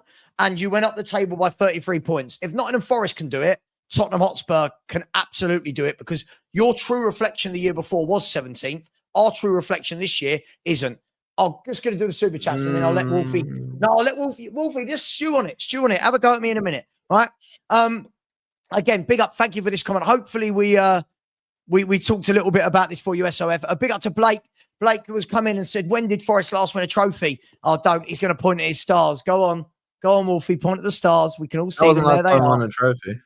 No, I know. But you'll be back in the championship in a couple of years. Everyone's hoping now that Forest get relegated. I want to see Marinakis' face on the last day of the season when he gets relegated. Big up to you, Blake. Thank you very much. SOF's come in again and said Forest fans would get over Morgan Gibbs-White wanting to leave if he signs an improved deal with a higher release clause. Spurs fans came back after he tried to move to City. Huge difference. Huge difference, SOF. Harry Kane, there was no deal in place. Harry Kane, there was no bid on the table that Spurs that triggered a release clause or that Spurs accepted. There was no medical booked. None of that happened. So it is very, very different. But I hear what you're saying. Big up to you. Thank you very much. Big up to Kate. How you doing, Kate? I hope you're well. I'm guessing this is Kate. It might be Jim. Who knows? Said, is Wolfie salty? Yes. Is Wolfie salty because we are signing Gibbs-White or because we sacked his doppelganger? Calm yourself. You only just became relevant again. Yeah, I love it. Oh, big up, Kate. My Spurs thing has got nothing to do with Morgan Gibbs-White. It's just solely me versus my brother. That's it. It's like, I grew up with my brother. Yeah. Have I frozen or is Savva frozen? No, you're no, good. sorry. Oh, no, you looked frozen. Yeah, sorry, someone was at my door. I wouldn't stop ringing. I got my brother thing. And for some reason in my school, most people in Bedford supported Spurs. It was weird. There was a massive Spurs contingent. I don't know what it is about Bedford, but there was loads of Spurs fans. So I grew up around mainly Spurs and United fans, I would say. So first of all, I'd like to say I'm sorry to hear you grew up in Bedford. Anyway, how many Italians are in Bedford, man? Big up for the super chat. Thank you very much. By the way, you lot, if these people can put in money, you lot can't even smash a like button. There's 1,100 in here and 400 likes. Come on. These are Darwin Núñez conversion rates. And there was no, by the way, someone says, Stanny saying childhood traumas. No, as a kid, we used to always beat Spurs. Always. In the Cluffy days. Big up to you, Kate and Jim. I know, Sav. Huh? I am that old. I remember the Cluffy days. Yeah. I remember the Cluffy days. Big up to Curtis Jones. Oh, Curtis Jones, the Liverpool midfielder. Big up to you. Oh, I like this. This is aggressive, isn't it? Why don't you all shut up so the one guy on the panel that's not a Spurs fan can actually speak a sentence without getting interrupted? That's why I despise this channel. Big up, Curtis. A big donation for that sort of comment. Good Lord. Thanks, Curtis. You've paid $20 to tell me you despise my channel whilst helping pay my wages. You are what we call a dream. If anyone else despises me, feel free to chuck in $20 and tell me why. As I did yesterday. I'll get you back, Curtis. People can call me a CUNT if they want, as long as it's in a super chat. Stick another $5 on it, mate, and you can call me an effing CUNT. Yeah, call me whatever you want. Big up to you, Curtis. So, Curtis, you all right? Curtis, do you want to cuddle? Curtis is my boy. He's my boy. Well, he's an angry boy. Let's be honest, Curtis. Sorry that you despise this channel. That's a lot of hate for a YouTube channel about football. But I hope you find some love in your life. And maybe, just maybe, you need to go and get laid. But thank you for the $20. Really appreciate He's that. a good-looking bloke. I've seen it. He's a good-looking bloke. He might be a good-looking bloke, but he's got some pent-up anger in there that he really needs to deal with. Big up to, I think my wife might have seen me saying something bad because she's calling me. We'll deal with that in a second. DMB forever. Big up for the super sticker. Much appreciated, my man. I hope you're well. There's the 1984 European winning team. There it is. There it is. If we like talking history, because Wolfie's here. Big up to you, DMB. And Gail has said, you can have the snake. Here we go. More snake. You can have the snake. We're trying to have the snake. You guys are the ones that won't let him go. He will bite you all too. Can't wait to see your freak when he can't hit the goal. I love this. I love this. Sav, I've I've told you forever he can't shoot, bro. Come on. I know you have, but the funny thing about this all is everyone else in the Premier League voted him in the top 8 players of the season for PFA Player of the Year award. You lot now think he's a snake when I think he's actually given you some very, very good years. I find this hilarious. Football fans are so childish. Yeah. If Romero goes from Spurs right now, I'm not going to sit and call him a snake. Thanks for what you've done. See you later. If you don't want to be here, move on. Anyway, thank you, Ant. Really appreciate you, my man. Thank you. You lot are salty. Blake has come in and said, Wolfie, still crying since 1991. 2-1. Oh, that was my first football memory of Forest. I was there. Wolfie. I was there. And it wasn't the greatest game in the world, but we cheated. It was obviously the famous Gaza. Gaza should have been sent off.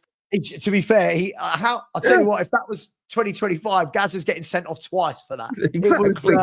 It was shocking. But my man Paul Stewart racing through, Lineker missing a penalty, and then Des Walker. You'll never beat Des Walker with the own goal. Big up, Blake. Mate. Sorry, Savage, just quickly on that, because I did a evening with Big Norm, Mark Crosley. He was in goal that day. And that's one of his famous things, isn't it? Like, he saved Lineker's penalty and he saved Letizier's penalty as well. When you watch it back, and I did take the piss out of him for it, he's encroached. I was like, you're off your line. He's like, I don't care. I was like, nor do I, man. But he had a good few yards off his line when you watch it back. Lineker didn't miss penalties. That was what was like at the time. Lineker was the man. Like, but anyway, Sanctuary of 7, Sav. My kid thinks you look like Alexis McAllister. I get this a lot. Can I just pull rank a little bit here, though? Surely, me being older than him, doesn't he look like me? Just saying, just because he's famous, surely he would look like me. I'm older, but he is a little bit better at football than me. I will give him that one. Big up to you, Sanctuary 7. Really appreciate that. Finn McMullen said, if Romero does end up going, let's raid Forest for Murillo just to wind up Marinakis. I would love it. Murillo, if he leaves Forest, will go to a big club, not Spurs. Give me Milinkovic. I genuinely can't see after this that there's going to be deals between Tottenham and Forest for a very long time. I think there's unless there's release clauses. Unless there's release clauses, which you lot won't honour anyway. Big up, Finn. And just to round it all off for the moment, Donna Cullen, Spurs' ex director, board member, who's now left, said, my beloved Mr. Savva, I'm here for you and you alone. Well, I've gone from being despised by Curtis Jones to adored by Donna Cullen. I'm not sure. My emotions are all over the place at the moment. I don't know whether to feel good about my life or not, but these things happen. Big up to you, Donna. Thank you very much. Really appreciate that. Guys, where were we? So, yeah, Wolfie. The tactics. So I got. Can we do Gibbs-White? I've got to jump and call him Stedman. You guys want to cover off Gibbs-White? Whatever you want to say. Yes, I'm assuming because the chat were asking about it. This whole him turning up at training today, which I think. I mean, what does this mean, man? Only in the world of Marinakis does this kind of stuff happen. Because I was on here yesterday, I think a couple of you boys, where there was rumours from your end, as in the Spurs end, that he'd already done his medical. He was down in London and what have you. And I was saying we've seen pictures of him in Nando's in Nottingham yesterday. So what are you guys thinking now? How does this one play out? Because it's weird, isn't it? It's weird. Like, surely he should be chucked with the under-21s at the very least. But if if you was a big club like you're saying you are, then yes, that would be the situation. You'd be kicked to the wolves. But for me personally, I think it's already done. I think everything is done. You've complained to the FA. Tottenham just need to clear it with the FA, then it'll be across. Yeah, but And in the meantime, when you're I saying think done, how done are you saying? well, obviously the fees agreed. There's nothing you can do about that. With everyone said the personal terms are agreed, so I think it's pretty much all done. I think even the medical is probably done, and it's just a matter of going back while we solve the problem. It was in your chairman, because there's too much to go under the water, and we've done nothing wrong for it to not to be. So what Tottenham will probably do is clear their name with the FA, and then the FA will go, yeah, fine, go ahead. And then you'll see When him you turn say over. you've done nothing wrong, James, are you saying you've done nothing wrong or there's been no wrongdoings? Tottenham Hotspur have done nothing wrong. Okay, but you're not saying there's been no wrongdoings. But that's with your player and your agent. That's nothing to do with Tottenham. But then it would need two to tango, wouldn't it? Not really, no. Because that's like I said this to Savva earlier. If I said to you, look, I sell you my van, it's 20 grand, and you turn up, you transfer me 20 grand, and all of a sudden I go, actually, I'm not happy with that. I wanted 25 grand. And you go, well, hold on, we've agreed everything. You put in pen and paper that you wanted 20 grand, selling it to me, blah, blah, blah. There's no way around that. It's just for me, you can't put in a release clause. We hit that release clause, and it's Tottenham's fault for knowing that. No, your problem is with the agent or the player.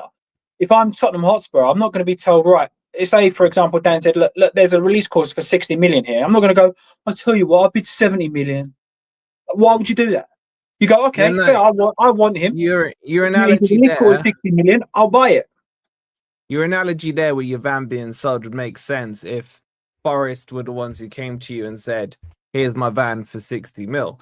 What's happened with the van thing is that Savva's come to you and said, give Ben or Dan 60 million and they'll accept it. That's the difference.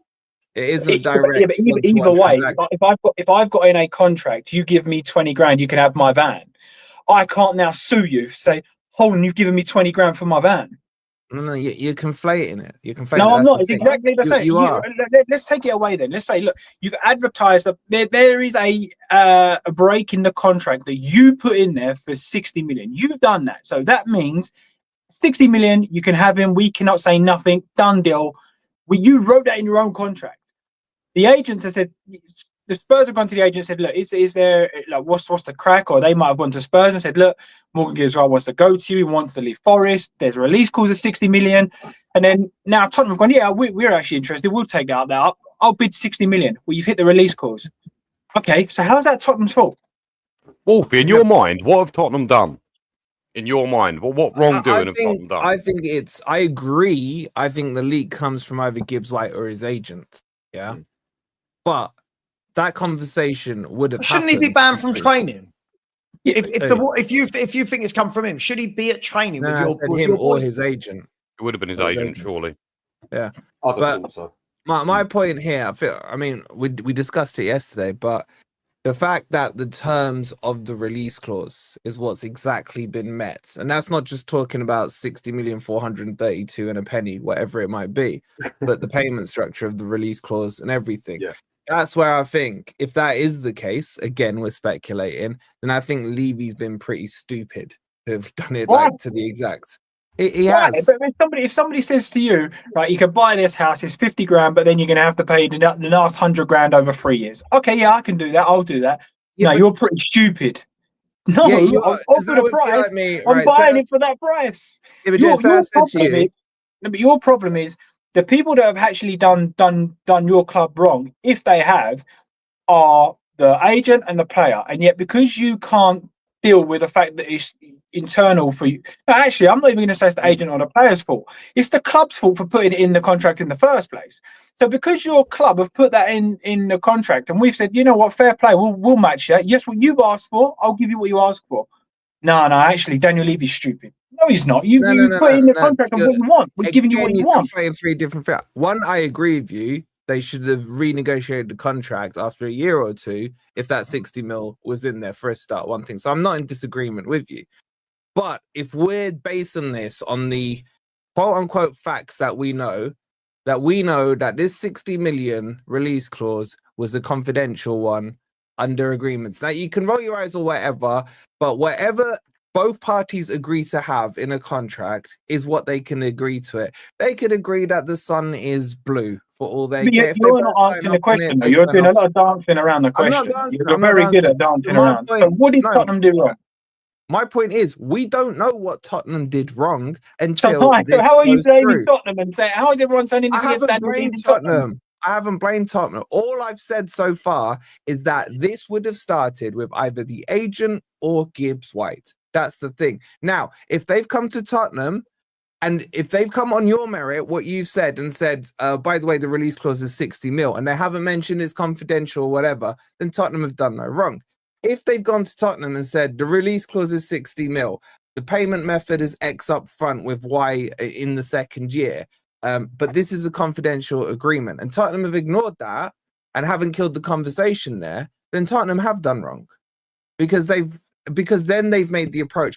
In any case, by the book, Tottenham have done wrong anyway by going to the player first. I know it all happens all the time and what have you, but technically you could also say Tottenham Who said have the done player wrong. didn't go to them? That's speculation 100% again. absolute That's speculation. speculation again. All of this is speculation, James. All of this is speculation.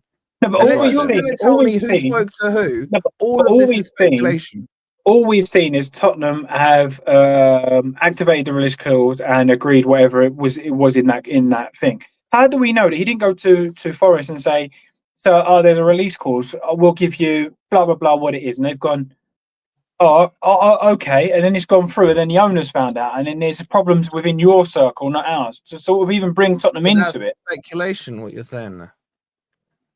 Well, all we so know if it's is that we agreed to pay the buyout clause. We've agreed Okay. that. No, you didn't If that- agree with Forest to pay out the If the buyout whole clause. thing is speculation, yeah, this whole thing So is who did we agree with? speculation. With what you said, we went to the player, which I very much doubt we did, or we went to the agent, yeah. Or you can swing that round and say the agent come to us. Maybe he's looking at it that we got the World Cup next year, and he wants to get noticed in the big leagues, and he knows Spurs are in the Champions League, and he knows Spurs is probably the only one out of the ones in the Champions League in England that he will walk into that team, basically. The others he will have to fight left, right, and centre. If he went to City, for instance, he's sitting on the subs bench majority of the time, in my opinion, yeah? Yeah, Spurs, I mean, he walks into that team, he gets Champions League football, hopefully he gets noticed more and everything and stands a bigger chance of getting in the World Cup. That's what I think has happened here. And the agent's gone out and said, right, okay, Spurs is the one you can walk into and we can get this deal done. The new manager in, the new things in, they're going to do better than without Ange for sure, but you will get Champions League time without fail because you will walk in that first team. And I reckon it's been a bit of a setup from the player and the agent to then go to Tottenham. Again, it's all speculation. Yeah. But the fact that this is all speculation, I can make an allegation against you, whatever, and whoever goes and looks at it or whatever, unless there's hardcore evidence out there, it won't even make a courtroom. So what Premier League have are basically done wrong? So what have this is what I'm saying. Yeah, but James, if we go to the agent, technically, that's illegal. We're not allowed to go and speak to the agent because he's first touched with the player. The agent ain't allowed to come to us either. But like they say, we all know it happens, and it's a stupid rule that needs to just get blown out of the way because it happens all the bloody time. And what Forest are now doing is saying, well, Spurs would have only known about this if the agent would have gone to them or we would have gone to the agent, which in football technically is illegal, but everybody does it and it's just a BS rule, basically. And Forest are just being salty over this bit, their owner, basically. Not so much their fans, because the majority of fans are just saying, get on with it, you're embarrassing us now, yeah? So there's so many ways you can turn it round. But for me, at the end of the day, the last bit I put on it is the fact that there is just no hardcore evidence unless you start going through people's phones and everything and that. And even then, I bet you their legal case. Yeah, of course. Look, I can submit a legal case. But what's the outcome you want? Here's my problem with it. Spurs are going to get it. Hang on, Forest have submitted their legal complaint. Cool. What is the outcome that Nottingham Forest want? Is it that the player stays and you try and sell him for more money somewhere else? Is it that you want 5 million more from Tottenham Hotspur? Is it that you just want somebody else to get in trouble for something? What is it that Forest are hoping to achieve? This is for me where Marinakis isn't reading the temperature of the room. In my opinion, he's made promises. Again, when I'm saying this, I'm saying what I think. He's made promises to Nuno, because remember, Nuno signed a new contract where he would have promised Nuno the majority of the squad is going to be held together, barring maybe Alanga or whoever it was. There was no plans for Morgan Gibbs-White to go, which tells me another thing, that I don't think they knew there was this release clause because it was done by a previous recruitment team. Now, what I think Marinakis wants to do here is keep Gibbs-White, do the whole Elise thing, get him to sign a new contract without a release clause, and then say to Nuno, I've got your man. What he's not saying is that we're so pissed off at Morgan Gibbs-White because we see him as trying to manufacture this move. Now, in football times, you score a goal and then all is forgiven. I get it. But we've had this before with Van Hooijdonk. People to this day still call Van Hooijdonk a snake, whereas I mean, his free kicks he could have been with my wife and I would have forgiven him for those goals. You know what I'm saying? So I was on a different kind of side of the fence when it came to the Van Hooijdonk thing because I thought he was that good. So this happens in football, man. I mean, you had it with Harry Kane, didn't you, when he had this gentleman's agreement with Levy and then Levy screws him over to leave and everything. Within fan bases, we forgive if they perform. And I think that's what Marinakis is trying to get to, right? If I can get him to stay, yes, the fans are pissed off at him, but when he scores the next goal or scores against, but he can't shoot. You guys are saying now he can't shoot. He's giving an example. He's just giving an example on how easy it is to win over a fan base, James. Bro, he can. Yeah, but no, but at some point, though, you have to start listening to what you're saying. So basically, everything that these guys are saying over the next 2-3 days and the last 2-3 days is all rubbish. So, like, it's all nonsense. He's not very good. He can't shoot. All of this, and then he's going to come back and score the next goal. And he's not very good. No, but yeah, you just asked me. No, you just asked me. What do I think Marinakis or Forest want? This is what I'm saying. I think he wants to keep him, and I'm saying that he thinks that, as in Marinakis, I'm saying he then thinks that the fans will come on side with a Gibbs-White performance, be it a one in a blue moon goal or be it a great assist or something like that. I don't think it plays out like this, by the way. And I'm happy for him to go. I would have been, when City came in and they were talking 70, I was getting the engine warmed up in the car to drive him up. So I'm not fussed about him going. But it's this release clause that's triggered a lot of Forest fans off to say, well, who's put it in? Why wasn't it addressed with a renegotiation of a contract a year ago? So from my point of view, what I don't get is why you guys ain't fuming at your owner and going down the route of calling your owner out. It's got nothing to do with Tottenham. To be fair, it's probably got nothing to do with Morgan Gibbs-White. You guys put it in the contract, and you guys are the ones that haven't offered him a new contract. So, in fairness, you shouldn't have been done now. To do with Spurs without knowing what Spurs. You don't know what Spurs' involvement has been. Can I just address this? So I want to address this. I want to address a lot of things that I keep hearing from people that are not understanding how transfers work. Right? This has got to stop. It is not illegal to speak to an agent. Stop. It is not illegal to speak to an agent. It is illegal to obtain held information under an NDA from the agent, right? Spurs can approach Morgan Gibbs-White agent at any point they want, right? Morgan Gibbs-White agent could turn around and say, yes, he would like to come. No, he wouldn't. This is roughly, that's not illegal. The illegal part in this conversation that Forrest is saying happened is the information that was held under the non-disclosure secret the secret clause, a release clause. You can go to an agent, right? Everyone has heard Sky Andrew talking yesterday and taking it massively out of context. You are allowed to speak to people's agents. Otherwise, they would not exist. You are allowed to speak to agents. Every transfer, I can't believe how many times we go for it. Every transfer, right? It's not about just sticking up for the big six clubs. I go to Ben and say, Ben's the chairman of Wolves, right? And I want to buy Wolfie. Right. Sorry. Ben's the agent of Wolfie and I want to buy him at Spurs. Ben, we like your client. What's the situation? Is he happy at the club? Is he thinking of moving? What's his contract situation? Who else is in for him? What's it roughly going to cost us? What wages would he want? Blah, blah, blah. And then the conversation between me and Ben will go on for, it might be a 1-minute call. Because when Man City ring you up, people go, yeah, he's interested. It don't matter. Let's do it. Right. With Spurs, it might be a bit different. Who are you looking at buying? Who's the manager going to be? All this kind of stuff. Right. Once that's all sorted, I will then go, thank you very much, Ben. Really appreciate that. I'll be back. I go back to my club, Tottenham, and go, right, we know the player's interested. It might not be 100% sold. He's got this club that want him, that club that want him, but he's interested. We will then put the bid in to Nottingham Forest as the football club. and then Nottingham Forest will react accordingly. Then in the background, while that's going on, the conversation will be happening to the player. Yeah? Agreeing the contract with the player, which is why you always see Ornstein and Romano will say things like player agreement reached in full with player, very different to agreement reached in full club to club. So it's not that Spurs have gone to his agent, right? Yes, you can't speak to the player, but you're speaking to the player via the agent as the middleman. It's the way I translated it. I put it across too simple when I said it's illegal, full stop. I know, right? So it's not illegal. So when people are saying it's about time somebody stood up to this, all that's happened here is somebody at some point has said, just so you know, if you want him, he has got a release clause, and it is, I'm just making this up like we did last night, Wolfie, 60 million pounds and 60 million and 10 pounds. Exactly on the dot, 60 million and 10 pounds. And that can be paid, triggered if it's paid over 2 payments in a year. Spurs have triggered whatever that is on the nose, which is silly on their part. That's where I think Spurs are silly, is that we've gone on the nose, bang on, how did we know? Why didn't Spurs, to make this easier, go in and go, right, we're going to give you 57 million for, we're going to give you 57.5 million for Morgan Gibbs-White. Forest come back and go, no, right? Cool. We're going to offer you 61 million, right? Forest at that point are legally obliged to say, yes, we have to sell him now because you have triggered a release clause, by the way, if you pay it in 2 installments, right? So we've got, I think football fans need to be very clear when they're talking about not being allowed to talk to agents and players.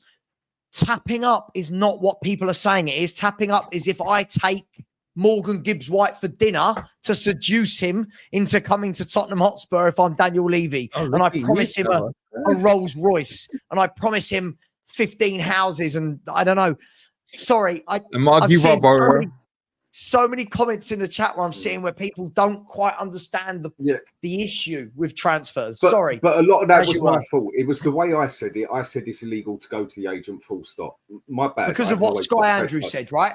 Because of what Sky Andrew said. Right. Yeah, that was one thing that questioned me with it. But no, you're right on what you're saying. Basically, you can go to the agent, ask the basic questions, but the agent is not allowed to give you inside information as such to a certain degree of certain things. Exactly. He can say, right, I'd want it. He wants to come to you. He's on 50 grand at the moment. But if he comes to you, he'd want 75, 80 grand. It's more the internal information that he's not allowed to come across with.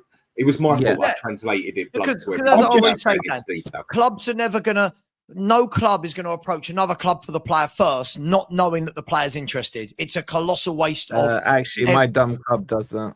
Well, your dumb club can do that, but you know what I mean. It's like Spurs going to Newcastle and saying, "Right, we want Anthony Gordon," and then we have a big whole. We don't learn. We did it with Jimenez last summer. Agreed fees. He then rejected us. We did it with Marmoush as well. Agreed fees of Frankfurt. He then rejected us. You think they would have learned? No, they're still doing it this summer. It's actually quicker to speak to the representative first, because once you've got the players buy-in, that actually gives you more power against the club to say, he wants to go. He wants to go. Wolfie, can I ask you a quick question? Right? Yes, mate. So listen, we all know that this situation is really, it's getting out of hand. It's a bit ridiculous. And it's embarrassing for all parties involved. My question to you, and this is just out of pure interest, what is the general consensus around, with your fans? Because I'm seeing quite a bit of a split. Let him go. He's a snake. We need to keep him, get a new contract. Well, what do you feel like the fans want at Nottingham Forest right now? For me, I mean, I can't speak on all fans, but my feeling is that the majority is saying snake, get out. Maybe not to the strength of snake, but get out. Yeah, I want to know. Because the key thing with Gibbs-White is, and I don't buy into this, and I never have done, is that a lot of fans felt that Gibbs-White was almost becoming like a adopted academy player. Right, because he's had many interviews last season where he's like, I love this place. There's nowhere else I'd rather play. We got so much to do going forward and what have you, right? And people buying that into that rhetoric. Now, what's he going to do? He's not going to say, I love this place until Real Madrid come for me. This is life. This isn't football, right? So I get that. But people get that emotional attachment to someone which I stopped doing after you lot skanked Andy Reid off me. So I was like, that's enough. Like, these guys are all freaking out for themselves, and rightly so. This is their living. Sometimes I feel we forget that if someone leaves, a colleague of mine leaves at work, I wish them the best of luck. I don't sit there and say, you fucking snake, you've stitched me up. You've gone to them. You know we hate them internally. You know what I mean? We become too tribal about this whole thing. Whereas I think players see this as, this is my job. This is what's best for my family. This is what's best for my career. But it's the fact, Ben, just to answer your question, that because he's come out very recently and said, this is the only place I want to be. This is, we've got this thing to build. We're going these places. They've taken that to heart. Of course. For me, I just think, for me, he's a snake because he's going to Spurs. How are fans not, like, how, as football fans, how do we not see through this? Like, I'll be honest, my when fan I see base doesn't have it. My fan base is the worst. But this isn't just Wolfie. We see our fans lose their minds. They see a player, get the badge and kiss it. They go, oh, he's proper Spurs. He's proper Forest. Yeah. Who are we kidding? This is their business. Like, we've got to remember that for us, we support the team. This is our club we support. We'll do anything to die for it. For these guys, they are professionals. This is their business. Exactly. Right? So why do we, like, let's see who come out. Romero comes out and says, I keep using him as an example. We've got a good journey we're going on together. Sure, say the right thing at the right time when a microphone's shoved under your face. But are you telling me tomorrow if we rock up and they go, right, Christian Romero signed for Atletico Madrid for 70 million euros, that I'm going to go, oh my God, he's a snake? No, he's a footballer who wanted to leave. If you don't want to be at my club, best wishes. See you later. Thank you very much. I don't see the problem. I don't know where the emotional attachment is. But what are you Romero talking about? Hasn't You come don't out see and kissed the badge and done all this stuff like Gibbs-White has for those people that care that much about it. Look, I get it. It's so bad in our fan base because when Cooper would come out in interviews, when he was our manager, saying, I don't care what happens to my future. I only care about what's best for Forest. And then he doesn't walk when we're about to go down. He waits so he gets sacked to get his payment. That kind of tells you where the mindset is. And then he joins Leicester and he's saying the same thing at Leicester. Oh, there's fans of the club and all this stuff. It's all rhetoric, man. I don't know why, like, we have to look at it so deeply. It's their fucking job. Agreed. It's their Agreed. job. It's their job. It is their job. We seem to forget this. It is their job. My snakeness for him is anyone who leaves Forest to go to Spurs or United or a Derby or a Sheffield United, that's my snake boat, man. You go to one of those clubs that I don't like, that's why he's a snake to me. So my snakeness is different. It's just because of my, personal hatred and rivalries with certain clubs. But the majority of the fans, to answer your question, is because he was doing a whole badge kissing and wait to see. Listen, right? Sorry, if you don't mind me saying, right? Why? Just because of our current predicament and what we do, we might look at it differently. I honestly think it is every fan's God-given right to be attached, to be passionate about these players. So I really struggle to understand why people like ourselves will come out and say, oh, it's just a business. But it is to them. No, of course it is. But you can't blame people for being that attached. I don't know, mate. That's what football is. It's passion. It's passion. It's attachment. It's love for your club. But there's a difference between knowing that you love a player, but knowing that this player might get a better offer elsewhere. Look, let's be fair. When Gareth Bale wanted to go to Real Madrid, people were going, oh, he's dead to me. Real Madrid. It's Real Madrid. What are we talking about? It'd be an idiot not to do it. And that's the point I always make to you, Savva, with a phrase you don't like. It's a dog-eat-dog world. Deal with it. When you're 9 times out of 10, when someone wants better, they tell you, mate, see you later. They leave them behind unless they have some true love and power for where they're at. But don't you think the love and power? Don't you think a lot of this? Don't you think a lot of this boils down to, though, if you've got a bigger club that are coming in for one of your players, it means that they've done something good for your club more often than not. But it still hurts when they leave. When Harry Kane is getting Man City and Bayern Munich after him, he wouldn't have got that if he was doing what Solanke's doing in a Spurs shirt. When Gareth Bale's going to Madrid, Modric is going to Madrid. When Carrick went Man United, Sheringham went Man United, it's because they were the best at our club, right? They are footballers that don't need, I know this sounds awful, they don't need to have the same loyalty we do. This is their business. If someone turns around to you, right, and says, you're going to join, I won't go as far as Real Madrid. You're at Spurs at the moment. You're going to join Man City. Man City are going to give you a 10 million signing on fee. Your agent's going to get paid as well. Your wages are going to go to 250 grand a week, right? They're going to buy you a house. They're going to do this, that, the other. As a professional that's thinking about your career, you go, that's a lot of money. That sorts me out for life. That sorts me out professionally. I'm going. As fans, we go, oh, he's a snake. Is he? Yeah, no, I completely agree with you, but you can't blame the fans for being like that. Because you've had it with Sol Campbell. Remember Sol Campbell? Hang on. If we're going to go down the Sol Campbell subject, I mean, that's completely... Listen, I've got no problem that Sol Campbell left Tottenham on a free. That's his prerogative. I think every Spurs fan's problem is that at the time he had Liverpool, Real Madrid, Barcelona, every club in world football wanted Sol Campbell, and he went to them lot down the road. That's my beef isn't that he wanted to go to a bigger club. I get it. Surely we all agree on that, the Spurs fans, don't we? That it wasn't that he left but Savva, using your logic, you should have no problem with him going to Arsenal. Oh, that's not... Come on. No, because now you are bringing the tribalism into it. Now you are bringing the tribalism into it. I think that's a bit extreme. And what I will say is I kind of agree a little bit with what we'll be saying in the respect of, I understand why some people are upset. Because say, for example, the members of your channel, Savva, they obviously like your channel and the subs, they like watching you and the debates or whatever. And just say they, sorry, Dan, I don't want to give you a bad press here, but say they absolutely hate Dan's channel. They can't stand him. They don't like the way it's whatever it is. Just say they don't like it. And you said, right, Dan's going to give me 500 grand a month to go work on his channel. And you did it, but everybody hated Dan and his channel and everything. So they stopped watching. The fans are going to be upset because you've got 20,000 subs that actually enjoy watching your content and members that pay to be an exclusive part of your club sort of thing or your membership. So people are allowed to be upset. But hang on. You hang on. We're conflating subjects here that don't match up. Come on. This is one analogy there. Yeah, no, it's not. I think he's moved to Dan's channel, man. Morgan Gibbs-White. Dan, give him 500 grand a week. Give him 500 grand a week. He'll come and host a few shows.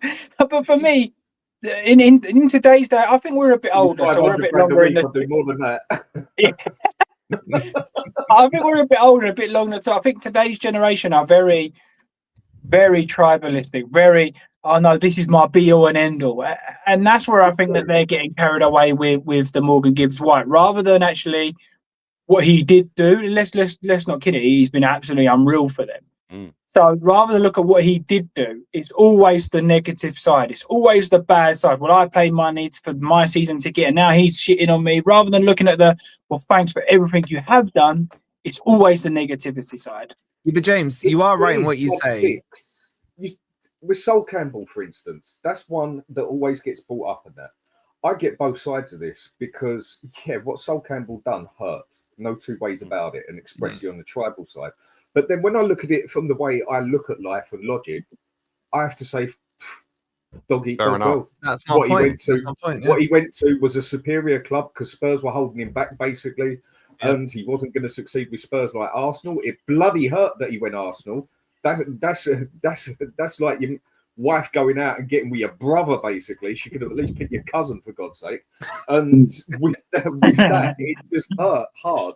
But on my logic in life, I have to partly defend him in the aspect of, as far as I'm concerned, when it comes to business, when it comes to sport, I don't care who I hurt in the process. It's me and me alone, dog eat dog world, because I want to get to the top.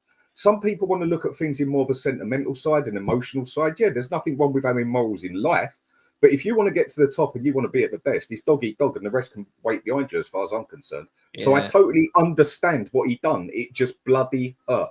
Why the brother that I never ever talked to? Why didn't you just go with my cousin? But that's just how I interpret it. But Morgan Gibbs-White wanting to leave Forest to go to a bigger football club in the Champions League, right? Why does that make him a snake? I don't get it. Because it is believed that he has had a part in the release of this confidentiality thing. It's so not direct, indirect. Okay. So what? After he has sat there and said, "My club, my fans, he is my Mr. team. Forest. This is the thing." Don't say that shit. Then that's what they're saying. Oh, Now, do I come care? on. I know. Every Hold on. Do I player care does that he it. said it? No. Do I But care you've he got said it? attachments No. to these players. It's Yeah, but part and things parcel. change. Things Romero change as kisses well. our badge, and we know that is pure BS. Romero Yeah, kisses but why the do badge. they do all it then? do Because they know the Because fans when buy the fans into are, it. exactly, then the fans are thick enough to buy into it. As But far no as I'm one's concerned. disputing that, man. When Collymore left Forest for Liverpool, right? I didn't want to leave the room. I didn't want to know anyone. I didn't want to ever see his face again. I wanted him to flop at Liverpool and everything else, right? But it's like you then let that go and you think I'll never hurt again, yeah. And then you get another one that hits you. It's because of what some players will like it because they love him, or they're one of his own, or based on what he's done on the pitch, yeah. Or some fans even just because they've met him and had a picture with him, he suddenly becomes the kids' his all-time favorite player of all time. So like you got to remember that. Like, we're looking at it different because we're of a certain age. But think back to your childhood when one of the players would have left, in your case, Spurs, and broke your hearts. Sol Campbell is always the one that comes up. Yeah. When I didn't have facial hair, a wife, and a mortgage. Yes. Oh, When I was Yeah, a child. that's Come a big on. part of fan bases now, hang Savva. on, Wolfie. There isn't a Spurs player right now that if I wake up tomorrow and they've left, that I go, oh my God, Snake, I hate you, get out of here. I'm a grown adult. Because they're all shit. Harry No, Kane, when he it's not left, are you that- telling me, Sav, you weren't hurt, deeply hurt? No, not What? really. No, I thought he For deserved it. I actually thought he earned it. No, yeah, 100%. No, he did. But When- are you but that sentimental side of things. Are you telling me when Kane left, you didn't wake up the next morning, you were just gutted? No, because I if didn't. you actually look, If no, Kane left I'll to tell Then you you Arsenal, are would you have not a been football pissed? fan, mate. All right, Kane no left to way. Arsenal. Hang on. I'll tell you pissed. why. Hang on, let me answer that. I'll tell you why. Go on. Because again, me being a grown-up and an adult that knew that Harry Kane was leaving and had 1 year left on his contract and that Tottenham were going to get money for him, my biggest concern was, are we going to get the best deal? When are we going to put the money back into the football club? My thing was, thank you, Harry, for everything you've done for this football club. Yeah, you don't want to see top players leave, but it's not like it was out the blue. It's not like we woke up one day and went, what? Harry's done what after signing a new contract last week? Look, I get it. I think what Savva said about being the business thing, I think that's spot on. Just quickly, Joe. Sorry, big players leave football clubs. That's the way the world works. Yeah. If I wake up tomorrow, hang on. Let me finish the sentence. Hang on, everyone. Big players leave football clubs when they've done well, right? I understand there's a food chain in football. I understand that. Yeah, some are frustrating that they go, but this happens every day at every football club. Players are linked away. Players move. The big clubs come in and buy the big players. That's life. Unfortunately, that is life. I just don't think I could ever get to the stage where I'm going, you Snake, you're dead to me. Yeah, it's all very weird from grown-ups. Sorry. Okay, wait, I'm with you. Because I have to go. I got to go through it. Savva, how much did Kane go for to Bayern Munich? I think it was roughly 100 in the end. Yeah. Okay, call it 100. Let's just say Arsenal came in with 120 and Kane went to chose to go to Arsenal. Would you then be sitting here saying, I don't mind him going to Arsenal because we earned 20 million more? Or would he have been a snake? Let's just say the choice was his, not Levy's. It's a hypothetical, but what would you say? You see what I mean? Yeah, but you're going to the extreme now because you've got. No, I'm not. No. You are. You can't take. Okay. Let me rephrase it. That's like saying to Man City fans right now, all right, if Rodri leaves to Real Madrid, okay, we can deal with it, but we're happy if he goes to Man United. Like you don't deal with your. Can I add to that? That's crazy, Wolfie. No, what I was going to say is, I really have to go. I've got a meeting to. Just one more point. If Kane had 2 contract offers, right, one from Bayern and one from Arsenal, and Arsenal were paying him, let's just say he's on, call it 200 grand a week. Yeah, say Bayern 200 grand a week. He chooses Arsenal because they're offering him 210. Are you okay with that? The fee was the same. But the thing is, I'm not okay with the club for accepting the bid from Arsenal. That's where my anger's going. My anger at that stage is, Yeah, but you've got Bayern. You've just said Bayern Munich are bidding at the same time. Sorry, Harry, we'll let you go, but you ain't going to Arsenal. You're going to Bayern Munich. Yeah, spot on. And for me, Regardless, what I that'd was never going to say, happen. but what I was going to say as well, going back to what Wolfie You've said. got a meeting. Yeah, You've got a meeting. Yeah. All right, big Go, up, mate. boys. Well, Good take to care, catch Cheers, up. mate. mate. Love as always. Cheers, mate. Bye-bye. Bye-bye. What I was going to say as well, when it comes to kissing the badge and saying I love the club and blah blah blah. I'm lucky enough to run my own business, and I love my business, and I want it to grow as best as possible. I put my heart and soul into everything I do every day in the work that I do. But if we think for 1 minute that a bigger so-called company say, look, mate, we want you to run all of this, we want you to do X, Y, Z, you're not going to have those sort of stresses of carrying your little club anymore. Here's 10 grand a week. Do you fancy it? I'm not going to go, oh no, I loved my company back then. I really I worked hard and I cherish it, because I'm not stupid. Like, unfortunately, things change. And if you do think like that in life, then unfortunately, I feel sorry for you, man. I really feel sorry for you, because you're not going to go where you want to go, because no matter what you invest in, it's like saying you guys YouTube channels, right? Yeah, here you go. And then say, I don't know, we are Tottenham TV. I think they're the biggest Spurs ones, or Expressions, or and they say, look, here you go, boys. You can have this. I don't want it anymore. You can have it. Do it. Do what you got to do. Make your living from it. You're going to go, nah, because I really loved my channel back then. It don't work like that. Life isn't work like that. Not even just job. Life isn't like that. Same with the house. I put so much into my house I'm in now. Am I not going to move to the bigger house that I've always wanted because there's another opportunity and I have to start again? Unfortunately, it's life. You have to get rid of what you're doing if there's an opportunity to progress. It is what it is. I mean, James, the question I'll ask you on that, I'm totally agreeing with you, by the way, 1,000,000% here, yeah? And this is just why I feel some people get mixed up with life and emotions, and we do know emotions can control lives. You got your little business and whatever, you're trying to get to the top. Well, watch out the little part. I'm giving you an example. Well, you said little business. That was your words. And so with that, do you actually care that you not far off have to walk over someone's grave to get to the next level and put that other business who's a threat to you out of business? Do you really care the effect that has on his... No, you don't. No. Exactly. I wouldn't either. I would not care less. I've just put the fella out of business and now he's struggling, whatever. Yeah, my heart goes with you, mate, but I'm more important than you. So as far as I'm concerned, that is the way you got to go to get to the top. Well, if you have to walk over things and hold people, it's like playing football. You've got your best friend there joining, getting involved with you as well. Right, you're both playing as a striker. Do you slow down a little bit so that your friend can keep up with you in that? Or do you just give it your all and you leave your friend behind? At the end of the day, if you want to get at the top, I know people got different morals, different standards and that. But when it comes to business, when it comes to sport, there's no love. You got to be the most ruthless, coldest person out there if you want to get to that top, in my opinion. And my phrase again, dog eat dog. Where maybe in the other life, you can have a bit of moral standards. I don't even think this is about this dog eat. You keep saying dog eat dog. I don't think this is about dog eat dog. No, it's my phrase. No, I understand that. But Morgan Gibbs-White wanting to go to a bigger club isn't anything to do with dog eat dog, is it? Morgan Gibbs-White wanting to go to Tottenham Hotspur is to further his career. The reason I phrase it is because it's just my phrase of saying be ruthless. Don't care about the person next to you. I understand that, but I don't even think this is about him being ruthless or anything. This is just a bigger club has come in, a better opportunity is coming for my career. Yeah, I'd like to go. Football fans are blowing it up into all sorts of, like all the Forest fans. There's Forest fans in here right now. They're calling him a snake.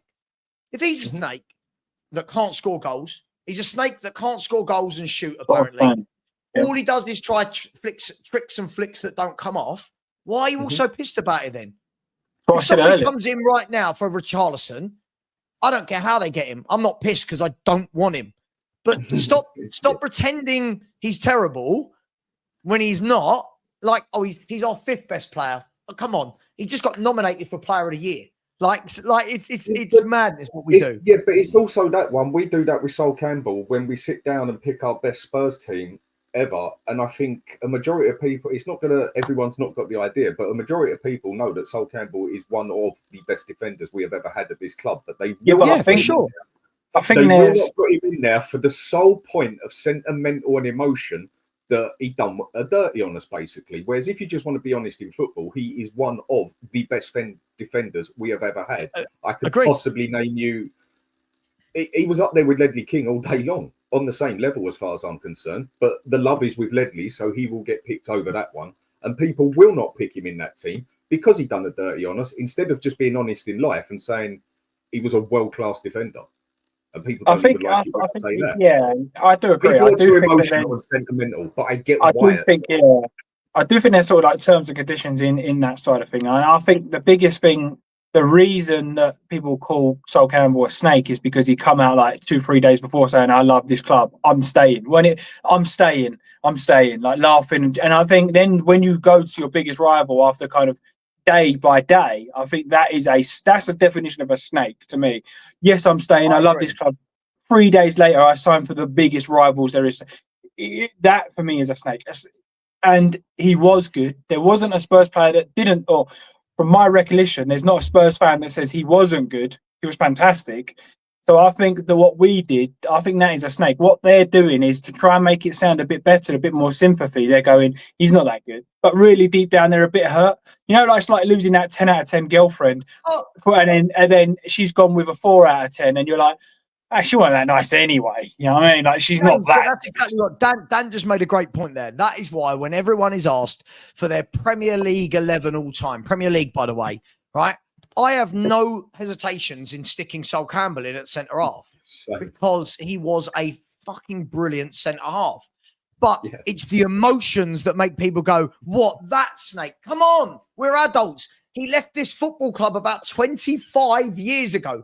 In the times that since Sol Campbell has left Tottenham Hotspur, right? I think I finished college, right? Traveled the world, DJ'd in Greece, had about 20 jobs, right? Got married, owned about 4 properties, right? Got ISAs, I've got pensions, and still people are going, Sol Campbell. Like, let it go. Like at this stage, let it go. He's a footballer that made a dumb choice. Yeah, we don't like him, blah, blah, blah. But the geezer was absolutely superb at centre half. Agreed. Right? And that's the difference between emotion and reality for me. Yeah? The narrative is this, right? Whether fans should be emotional or not. I'd like to say this much. As far as I'm concerned, there are certain levels you shouldn't go to. Snaky shit, if somebody leaves or whatnot. But I will say this. I do believe every single fan has the right to be emotional and to get upset and to be attached. And if my beard has anything to do with it, when Harry Kane left, the next day I was gutted looking at, watching him in the Bayern strip. It made me feel sick to my stomach. So in that regards, all I will say on it is I'm still a child then, because I've got to tell you, that hurt. Yeah, but I think it's more from the point of view, when I say childlike, it's more from the point of view that we knew he was going. We knew he had a year left on his contract. We knew that it was the right thing to do at that stage. We knew that. So we've got a right to be attached. Do you not think? We've got a right to be attached, but at the same time, we know that we're going to outlast any player, any manager, any chairman. Yep. We know we're here. We know they're going to go. It's like people going now, I'll be well pissed off if Romero leaves. Why? Like, why? Like, if he leaves, ask yourself, this is the thing we never ask ourselves as fans. If we leave, ask yourself the question. It means the player don't want to be here, right? If the player don't want to be here, you can ask yourself all the different questions why. But if the player don't want to be here, ask yourself, why are you going to lose sleep and cry and be emotional? Not you, I mean the royal you. Why are we all going to be upset over somebody that's not upset about leaving us? Like, when I see Romero sit there in conversation going, yeah, I want to go to La Liga. And I'd love to play for Atletico Madrid and all this stuff. Cool. So why am I going to sit there and go, we have to keep him? Nah, sorry, mate. If you don't want to be here, absolutely fine with me. Move him on. Bring in. Maybe it's situational. Maybe it's situational. Maybe. If you talk about Gibbs-White, who is absolutely Forest's star boy, he's adored there. I don't care what. Well, apparently not though. It's bollocks. It's absolute bollocks. He is their star boy. He heads all their campaigns. He's their star boy. They love him. All they did love him over there. And Harry Kane is a similar thing. Mr. Nottingham Forest, Mr. Tottenham, I really and truly can understand why fans get so devastated. Not to the point where they start getting nasty with it, but I thoroughly understand the hurt and the anguish, because at the end of the day, you fall in love with these players. And you boys might not think like that. let me ask this then, Ben. Mm. But I get it, right? If I would agree with you right now, if in my chat right now and what I've seen over the last few days, the Forest fans are going absolutely gutted about this. He's such a good player, gutted, but they're not. They go to the extreme of Snake, have him, and it's like, well, which is it? You're gutted to lose him, or he's a snake. Why is he a snake? Because he wants to leave for a bigger club. Isn't that the circle of life? Isn't right now? I feel like for a lot of people, that's a natural thing. But anger. If I got a call right now and somebody said, I'll try and relate it back to YouTube. Savva, you're coming up to 20k subscribers, by the way. Just using that as a little plug. Please subscribe, people. We're just over 600 away now. We're getting there. If I said you're on 20k, but somebody turned around and went, right, you know what? You've got this channel here that are offering you take over their channel. They've got 150,000 subscribers. And when you've got 150,000 subscribers, you get more viewers. When you get more viewers, you get more adverts. When you get more adverts, you make more money. You get more super chats. You get more, right? As somebody who would look at that in a business sense, wouldn't I turn around and go, would I give up Football Heritage TV for this 150,000 subscriber channel, which is going to make me and my family more money, more comfortable? Yeah. I'm going to do that. But football fans, I get it. We don't have the opportunity to move. You know, that's the problem. Let's be fair, Ben. That's the biggest issue in all of this.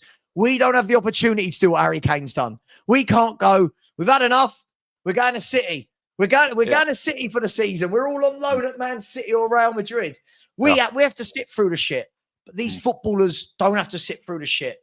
And this is, if we're going to be upset, don't expect Spurs to buy footballers. Yeah. Everyone moves. If everyone was loyal, no one would sign a footballer. I hear you. I do. The example I give is if you watch TV programs and get attached to characters, like some people do, they really do, don't watch Game of Thrones. I haven't watched that yet, by the way. I really need to. I just think that what I mean. I do think attached to a player, players move on for the wrong or the right reason, or for them or whatever. Just don't get too attached. Love your player ways at the club if you want to. Think he's a brilliant player. When he goes, don't. Yeah, you can have yump for a bit, but don't hold it on you for the rest of your bloody life, emotion-wise. Don't get attached in that aspect. But some people find that easier than others.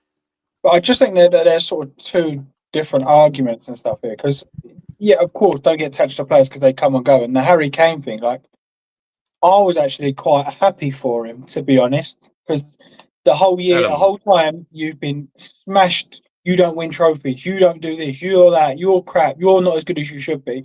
When every Spurs fans, most Spurs fans see how good he was week in, week out. And no one believed us. Everyone was like, he ain't that good. He's not that good. And now he's at Bayern and he's slapping in 45, 50 goals a year. Everyone's going, actually, he's pretty good, this guy, isn't he? And you're like, well, I told you so. So, you know what, Harry? I'm well happy for him. And if he was to come back, I'd be just as happy. But for me, there is a difference between moving on and progressing and a Sol Campbell. That's the two things I would say. And for me, Morgan Gibbs-White isn't a Sol Campbell. He hasn't said to him, this is my one and only club. I'm staying. I'm signing a big new contract. Watch this. And then join their local rivals. He's actually processing to a team that are now in the Champions League and moving that next step up. We're not Bayern Munich, but I'm just trying to relate it from Tottenham to Bayern, Forest to Tottenham. So I don't get how Northern and Forest fans could be, Snake, you're this, he ain't very good. He loses the ball. We can't pass. He can't shoot. Yeah, he's suddenly shit. If we lost Pape Sarr, that's like me saying, if we lost Pape Sarr to West Ham, I'm devastated. He was so good at passing. He was positionally so good. He was great finisher. It's just lies. You know what I mean? It's just lies. So this is where, look, they must be upset, and that is what it is. But it's just purely lies. Yeah, look, it's all good fun. Let me do a couple of super chats, and I'm going to round up the show in the next 5 minutes, 10 minutes or so. First of all, big up to Alfie Danger. Said, Savva, you're a cunt. Love the channel. Big up to you. I like the way you actually started out, and I said it. Big up to you, Alfie. Really appreciate you, my man. As I said, anyone can say whatever they want. Just pay. It just takes the sting off the abuse. Go for it, my man. Big up, Alfie. Really appreciate that. Crypto. I said, Liverpool calling TA a snake for leaving. Of course, he would go Real Madrid. I'd rather be on the dole than earn 200 a week, but I have to live in Liverpool. I mean, I think we're conflating a lot of different things there. Your clear hatred for Liverpool.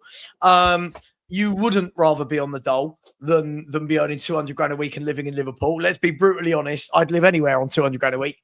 But I do make you right with your original football point. When the Liverpool fans were calling Alexander a snake, he'd been at the club for like 20 years since he was like an 8-year-old, given them multiple seasons, won multiple trophies, leagues, Champions League, cups. And then he leaves. They go, he's a snake. Why? Why is he a snake? He's not even gone to one of your rivals. He's not done anything wrong. He's just gone to the biggest club in the world. So, yeah, I agree with that. Big up to Tokolosh said Man United offered 9 million for Sol, and he said, no, I want to stay at Spurs. Then let his contract run out and left for nothing. That's what angers many fans. Mate, I'll be honest. I don't think it's the 9 million. I think it's the Arsenal. As I said, if he had gone to Barcelona, Liverpool, Real Madrid, I think we can all sit there and go, you're well out of order, Sol, for saying you were going to stay. But, hey, fair play. Arsenal, though. Arsenal. Anyway, big up to you. Thank you very much. And then this one, I'm going to rip this one apart. I read this one just now. We own a few businesses. Thank you for the super chat, by the way. 15 employees. If one wanted to leave, I would want them to speak to me. They want to earn more, progress their careers, that's fine. Not finding another job on the side and bailing. I'm going to tell you, for somebody who works in talent acquisition for 20 years, this is just absolute nonsense, crypto, right? If this is how life works, there'd be no such thing as headhunters. There'd be no such thing as talent acquisition or recruitment teams. This is just not how life works. I've moved before where someone has given me a call and gone, I'm a headhunter for this company. They want you. Are you happy? I go, yeah, I'm really happy. What can you offer me though? Blah, blah, blah, blah, blah, blah. And it's only once I've got all that agreed in turn that I then go to my company and go, look, I'm going to be honest, I've taken another job and thank you for everything you've done. And then they can offer me, they can come back with a counter offer if they want. But this whole notion that every single person that leaves a job has to go to their employer first and go, I'm thinking of leaving.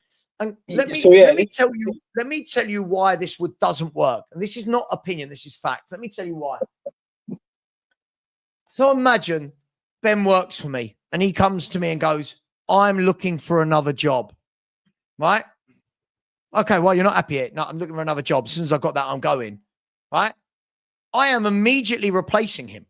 I now have no loyalty to, we'll keep you till you find another job. Now I'm going, right, here's your 4 weeks notice. Or we're making you redundant or whatever it may be. I'm not, why is it work one way and not the other? I'm sorry, crypto. This is a lovely, idyllic world that you live in where everyone's going to go to their employer before they've got another job secured. That's just not how life works. I'm sorry, my man. You don't quit your job and then look for a job. You don't quit your job and then look for a job. That's stupid. That is so stupid. You find a job, quit your job and tell them how long your notice is. And then you start that job. So you finish the job, going to your next one. Don't quit your job before looking for a new job. That's barbaric. Unless you've got loads of money. There's no common sense in that whatsoever. And you at least know you've got jobs sitting there or something to do because you just don't know what happens next. There's always someone better around the corner, put it that way. And if you ain't already got it prepared, that person could just turn up. I totally agree with you. And the last super chat here, a big up to Faz Radfart, who said, in your opinion, should Morgan Gibbs-White say, I want to join Spurs? Morgan Gibbs-White has said, I want to join Spurs by agreeing to come to Spurs for a medical and agreeing personal terms. He doesn't need to come out and say it, and no footballer's going to do that. That's crazy. He's agreed personal terms with Spurs. He was in London ready for a medical. That is his way of saying, is that fair, guys? I mean, I think maybe the point is he's saying, should he say that to push through a move? I think maybe that is the point of view he might be coming from. Should he say, look, come out in public and say, look, I want to join Tottenham?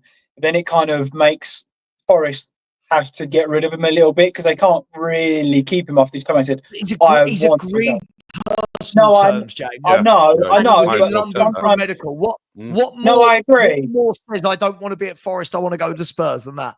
But these fans are calling him everything under the sun. Sometimes they come out and say, "Look, I don't want to be here anymore.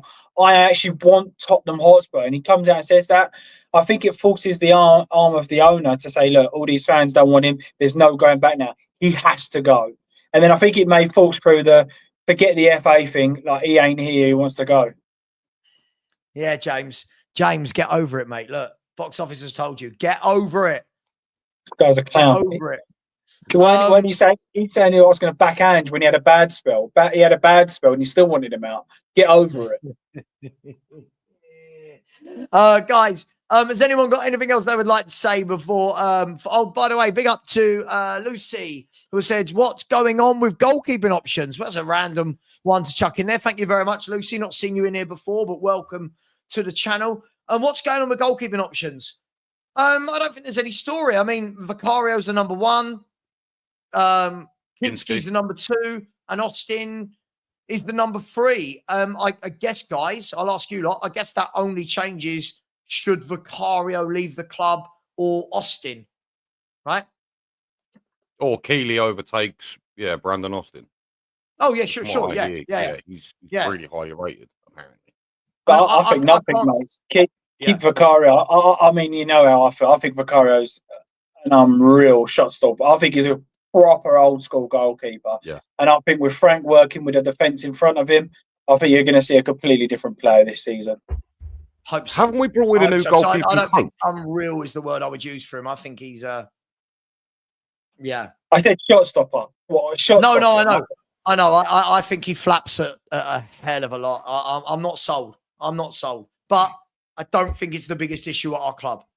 I don't think it's the biggest issue, but I'm not sold the way other people are. I think there's a reason he was that cheap. He worries me more than not. The reason he was that cheap is because he hadn't made an established out-and-out name for himself in Serie A. He was noticed in it quite late, basically, because he didn't get into it until about a season before, basically.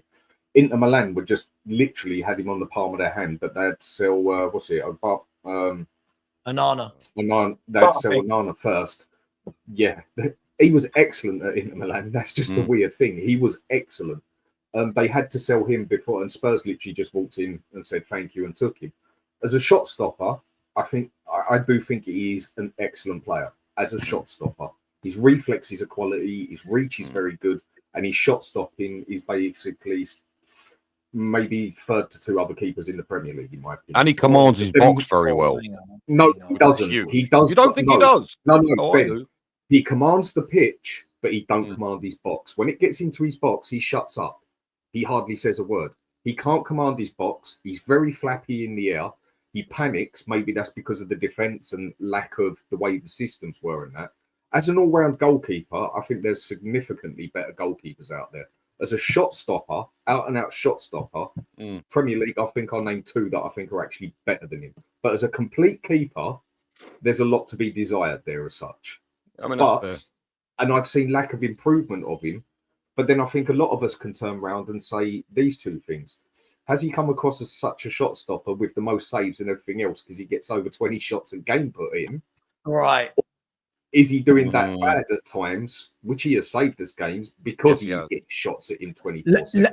Let me ask you this, Dan. If Dean Henderson played in goal the last two seasons instead of Vicario, would anything have changed at Spurs? We'd be sitting here saying, what a tremendous shot stopper, because he has 20-odd shots at him every game, and you have more saves to make, which shows you are...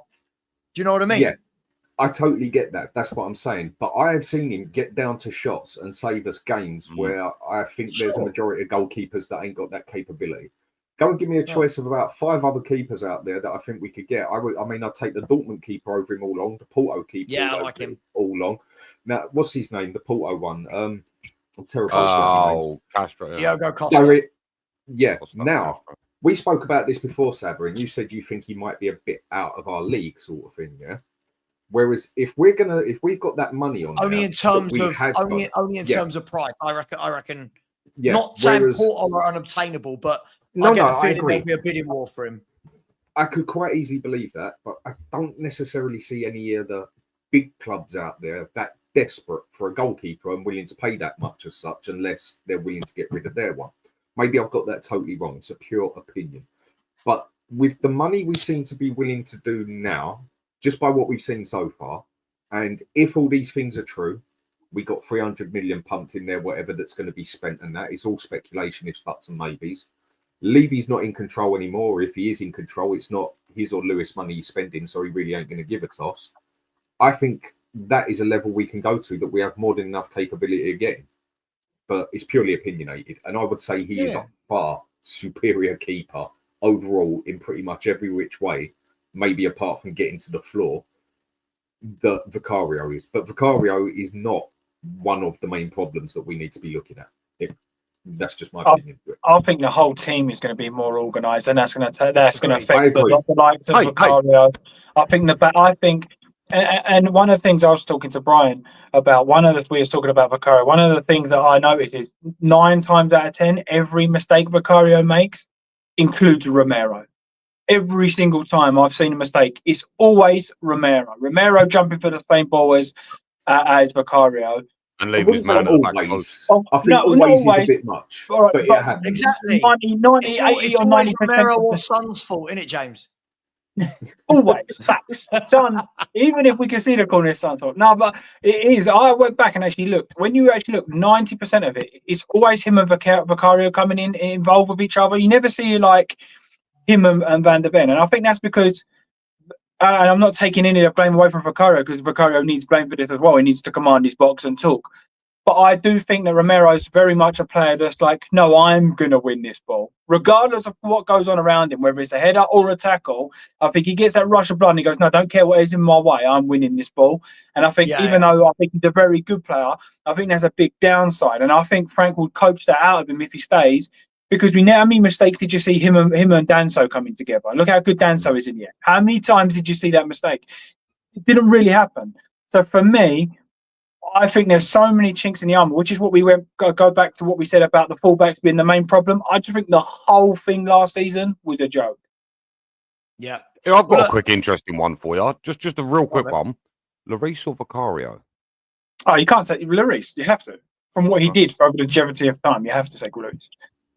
When I say that, I mean the best of Vicario and the best of Lloris. You are still taking Lloris? Yeah, Lloris, yeah. Okay. All right. I don't think we've seen the best of Vicario. I'd say Vicario is a better shot stopper overall because of the reach he's got on that as well. But I'd say as an overall keeper, I'd say Lloris. But Lloris was one that I never classed as a world-class keeper either. His I thought distribution, mate. I never thought give me he was... Hugo. Give me Hugo over this guy any day. But I would this take guy Hugo overall. I would take Hugo over him. I mean, with what you said, James, it is right. There is more than one link in the armour. It's just I put it that if you sort out the major problem, which ain't just the wing backs, it's the defenders as well being there, it's a big part sorted, and then you can focus on the rest. Look at Basuma, with what you just said. Yeah, where was about 80% of Basuma's biggest mistakes? In a bloody defensive position. Why? Because he ain't a defensive player. And that's how we played him. Again, another one. Play him as a... Now, I'm not saying don't get rid of him, because we've had him 3-4 years. Put him as the box-to-box that sits back a little bit and charges forward with the ball. You'll see a different player there like we did when he played that way.